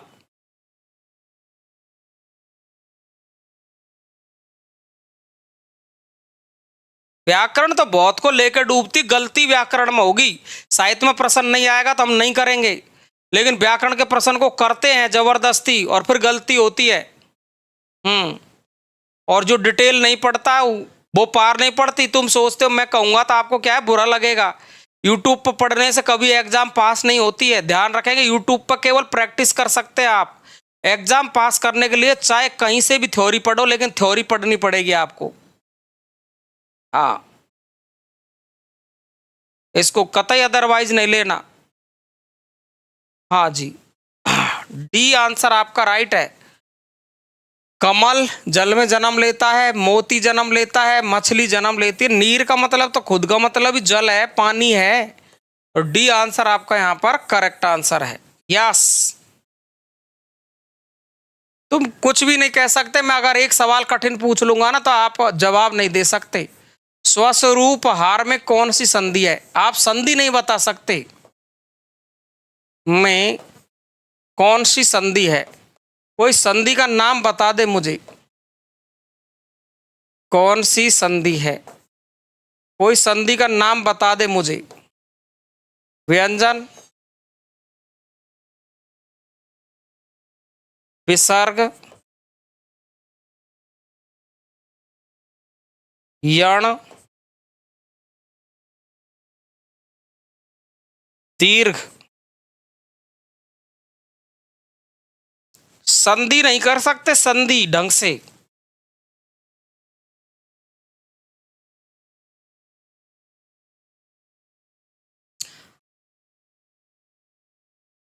चलिए, पिनाक इनमें से किसका पर्यायवाची है? ऐसे मत करो, आएंगे नहीं आएंगे इससे कोई फर्क नहीं पड़ता। एक बंदरा से क्या भाई वृंदावन सुनो होए। मेरे नहीं पढ़ाने से कोई फर्क नहीं पड़ेगा। संसार में और पढ़ाएंगे, दूसरा मास्टर आ जाएगा, तीसरा आ जाएगा, चौथा आ जाएगा, इससे कोई फर्क नहीं पड़ता है। मैं नहीं पढ़ाऊंगा, मैं आपको धौंस दूं कि कल से मैं नहीं पढ़ाऊंगा, इसका कोई फर्क नहीं पड़ेगा। कल से मैं नहीं पढ़ाऊंगा तो और जगह बहुत सारी पढ़ी है। पूरा पूरा भारत में हिंदी पढ़ाई जा रही है। पिनाक इनमें से किसका पर्यायवाची है? पिनाक, नाराज, पुष्प, वाण नहीं, कोदंड। सी आंसर करेंगे अपन। यस, और इस स्वस्वरूप उपहार वाला सवाल बता देना।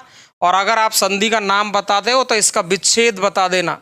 कमेंट बॉक्स में लिख देना, कोई जिस पे आती है वो कमेंट बॉक्स में इसका संधि विच्छेद लिख देना, जिस पे आता है वो कमेंट बॉक्स में इसका संधि विच्छेद लिख देना। मैं मान जाऊंगा आपको। संधि विच्छेद लिख के भेज देना मुझे। अगला सवाल, इनमें से कौन सा शब्द अक्षर का समानार्थी नहीं है? अक्षर, अक्षर का समानार्थी नहीं है। आत्मा, आकाश, अमर, अविनाशी। अक्षर का समानार्थी नहीं है। नहीं है पूछा है, नहीं बता सकते भाई, गलत है उत्तर। और तुमको आती है तो कमेंट बॉक्स में क्लास बंद होने के बाद लिख देना, मैं बता दूंगा फिर जवाब। कौन सा शब्द अक्षर का समानार्थी नहीं है? संधि भी बता दोगे तो संधि विच्छेद नहीं होगा, कभी भी नहीं होगा। मैंने कहा जी कोशिश मत करो, नहीं होगा, मना कर दिया मैंने एक बार आपसे। बहुत मुश्किल है उसका संधि विच्छेद करना, बहुत मुश्किल है। हर कोई के बस के रोग नहीं है व्याकरण को पढ़ाना बहुत अच्छे तरीके से और पढ़ना। कमेंट में लिख देना। अभी तो गलत दिया जितने लोगों ने उत्तर दिया है। हाँ जी, इसका आंसर क्या दिया आपने? अमर। देखो, अक्षर आत्मा होती है, आकाश होता है, विनाशी अमर। अक्षर नहीं होता अमर। अमर का मतलब तो जो मरता नहीं है वो देवता होता है, जो मरता नहीं है वो देवता होता है। सी आंसर इसका करेंगे, सी। यस, सी। हाँ बिल्कुल, बताओ, मैं खुश हो जाऊंगा बिल्कुल। मुझे खुशी होगी कि हमारे स्टूडेंट बहुत होशियार है। ठीक है भाई, सी करेक्ट। अगला देखिए, जिसने मुझसे पढ़ी होगी ना कहीं पे भी तो वो इसका उत्तर कर लेगा। नौकर का पर्यायवाची इनमें से कौन सा है? परिचालक, आर्यपुत्र, भृत्य, अंशज। यस। हाँ तो अच्छी बात है ना, आप बताओगे तो मुझे तो अच्छा लगेगा ना, कहा आती है, फिर तो मैं भी बताऊंगा ऐसे तो आपको, फिर सबको ही आ जाएगी वो तो। हम्म। नौकर का पर्यायवाची निम्नलिखित में से कौन सा है? परिचालक, परिचालक तो कंडक्टर होता है, आर्यपुत्र होता नहीं है, अंशज नहीं होता, भृत्य होता है, नौकर, भृत्य नौकर सी, या सी करेंगे। अगला सवाल, हरि शब्द का अर्थ नहीं है। बड़ा गजब का सवाल आता है ये हरि भाई साहब। ये जो हरि है, हमको ऐसे इनको पढ़ना चाहिए कि हरि घोड़ा को भी कहते हैं, है ना। हरि, हरि आपका विष्णु भी है, हरि आपका कृष्ण भी है, हरि का मतलब बंदर भी है, हरि का मतलब मेंढक भी है, हरि का मतलब सिंह भी है। इसमें क्या क्या दे दिया है। और हरि सूर्य का पर्यायवाची भी है। इस तरीके से बना लोगे ना आप तो नैया पार हो जाएगी बिल्कुल। यह रंग नहीं होता है हरि, ए, है ना, बिल्कुल। बी लिख दिया मैंने, ए उत्तर। इस तरीके से बना बना के पढ़ो, छांट दो, मोस्ट शब्दों को छांट लो, और जब छांट लोगे आप तो उत्तर फटाफट से हो जाएगा। ऐसे छांट छांट के पढ़ो, जैसे कोई आपका अच्छा शब्द आ गया आपके सामने तो उसके सारे पर्यायवाची ढूंढ के डालो और एक जगह लिख दो ऐसे। अब देखो, सूर्य पूछा जाता है, घोड़ा पूछा जाता है, विष्णु कृष्ण तो खैर अपन कर ही लेते हैं, बंदर, मेंढक, सिंह, ये देखो कितने इंपॉर्टेंट शब्द है ये हरि के पर्यायवाची होते हैं। शानदार तरीके से आप इनको याद कर सकते हैं, है ना। भिक्षुक गो है, राधा जब सो रही थी कमरे में कुंडी लगा के, है ना, तब कहा था कौन द्वार पर, तो उसने कहा हरि मैं राधे। तो राधा जी बोल रही थी बानर को काम यहाँ, बंदर का क्या काम है यहाँ पर। तो हरि के कई सारे अर्थ है। स्त्री शब्द का पर्यायवाची शब्द नहीं है, इसको तो कर सकते हैं आप, स्त्री शब्द का पर्यायवाची शब्द नहीं है। तरुणी, प्रमदा, ललाम, ललना। हाँ जी, चलिए।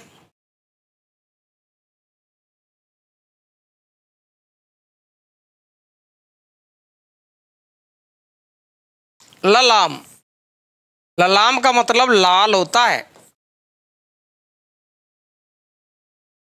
तरुणी, प्रमदा, ललाम, सी आंसर आपका करेक्ट है। ठीक है भाई, कितने क्वेश्चन हो गए। चलो जी, वह उक्ति जो परंपरा से चली आ रही है, वाक्यांश के लिए एक शब्द में प्रयुक्त होगी। परंपरा से चली आ रही है, परंपरा से चल रही है, वो कौन है? तो परंपरा जहां शब्द आ जाता है तो आपको दो शब्द याद रख लेने हैं। एक तो परंपरा में अनुश्रुति याद रख लेना है, और अनुश्रुति याद रह जाए तो आप देखेंगे अगला सवाल अपन को याद रखना है किंवदंती। दोनों का उत्तर एक ही होगा बेटा, है ये दोनों का उत्तर। तो आप यहां करेंगे जी बी आंसर, करेक्ट आंसर करेंगे। यस, बी करेंगे। अब देखो, अब भी ये उत्तर दे रहे बहुत सारे। ठीक है, परंपरा से चल रही है, वो अनुश्रुति या किंवदंती होती है, दोनों याद रख लेंगे। पति और पत्नी के लिए प्रयुक्त शब्द कौन सा है? पति और पत्नी के लिए प्रयुक्त शब्द कौन सा है? यस, पति पत्नी के लिए प्रयुक्त शब्द बताओ, पति और पत्नी के लिए।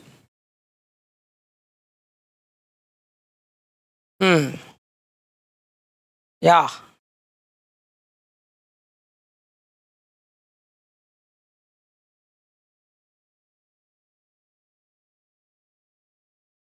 क्लास का टाइम अपन का 9:15 पर रहता है, लेकिन जब मैराथन होगी ना तो ये 8:15 पर होती है। 8:15 PM।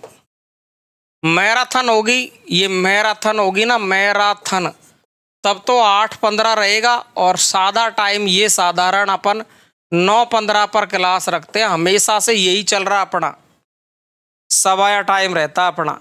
हाँ जी, तो कितने लोगों ने उत्तर सही दिया है मैं तो ये देखना चाह रहा हूँ। ए, सी और बी, ए, सी, बी उत्तर ज़्यादातर आ रहा है, तो आपका आंसर यहाँ पर बी करेक्ट आंसर होगा। बी करेक्ट आंसर है। हाँ, जो पति में दम भर देगी, सुशील को याद आ गया ना, यही तो अपनी ट्रिक होती है, फटाक से याद आएगा उत्तर एकदम। अलीसा सिंह गलत है, गलत है, गलत है जी, नहीं गलत है जी, गलत है। बी आंसर करेक्ट है आपका। ठीक है, चलो 90 कर लेते हैं, है ना। सौभाग्यशाली शब्द किस वाक्यांश के लिए प्रयुक्त है? अब मैं भी सुबह से पढ़ा रहा हूँ यार, थक गया अब, बिल्कुल कतई थक गया, टूट गए मेरे तो अब। सौभाग्यशाली शब्द किस वाक्यांश के लिए प्रयुक्त हुआ है? सौभाग्यशाली कौन सा, कौन से में, किधर दिखा? तो उससे क्या फर्क पड़ रहा है, वो तो गलत है ना, वो तो गलत है। जब गलती आ जाए तो क्या फर्क पड़ा, उत्तर तो बी है ना, सही तो सही है ना, सही वाला तो सही है ना। गलत है बेटा, दंपति है, दंपति में बड़ा बड़ा ती होगा, है ना। सौभाग्यशाली, गुड, गुड आंसर होगा। अरे शांति जी, आपका नाम क्यों लूंगा, आप तो बिल्कुल शांत हो ना, इसलिए ये आंसर करेक्ट होगा। आप तो बिल्कुल शांत हो इसलिए नहीं।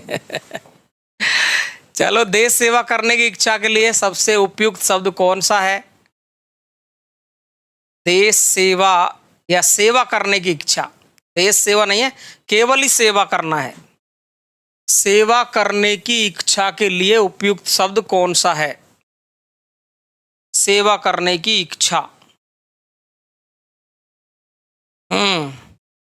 सेवा कामक, सेवेच्छा, सेवा कामी नहीं है, यह होता है शुश्रूषा, सेवा करने की इच्छा। और सेवा करने का इच्छुक शुश्रूषु होता है।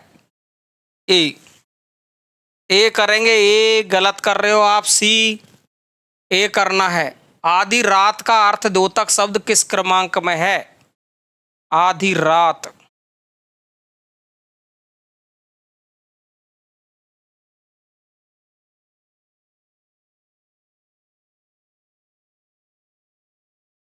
मेनका दीदी को लग रही भूख, सो गई मेनका दीदी।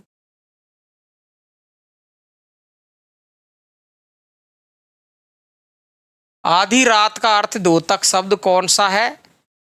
तो यहां करेंगे आप निशीथ, ये आंसर है।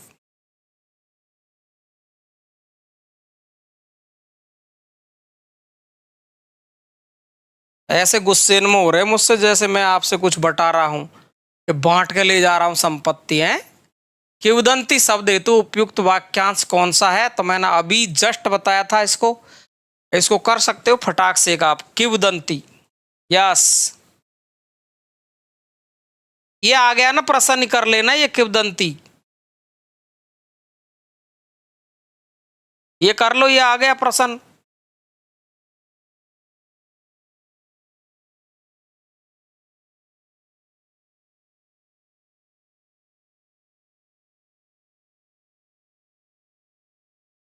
करो उत्तर इसका।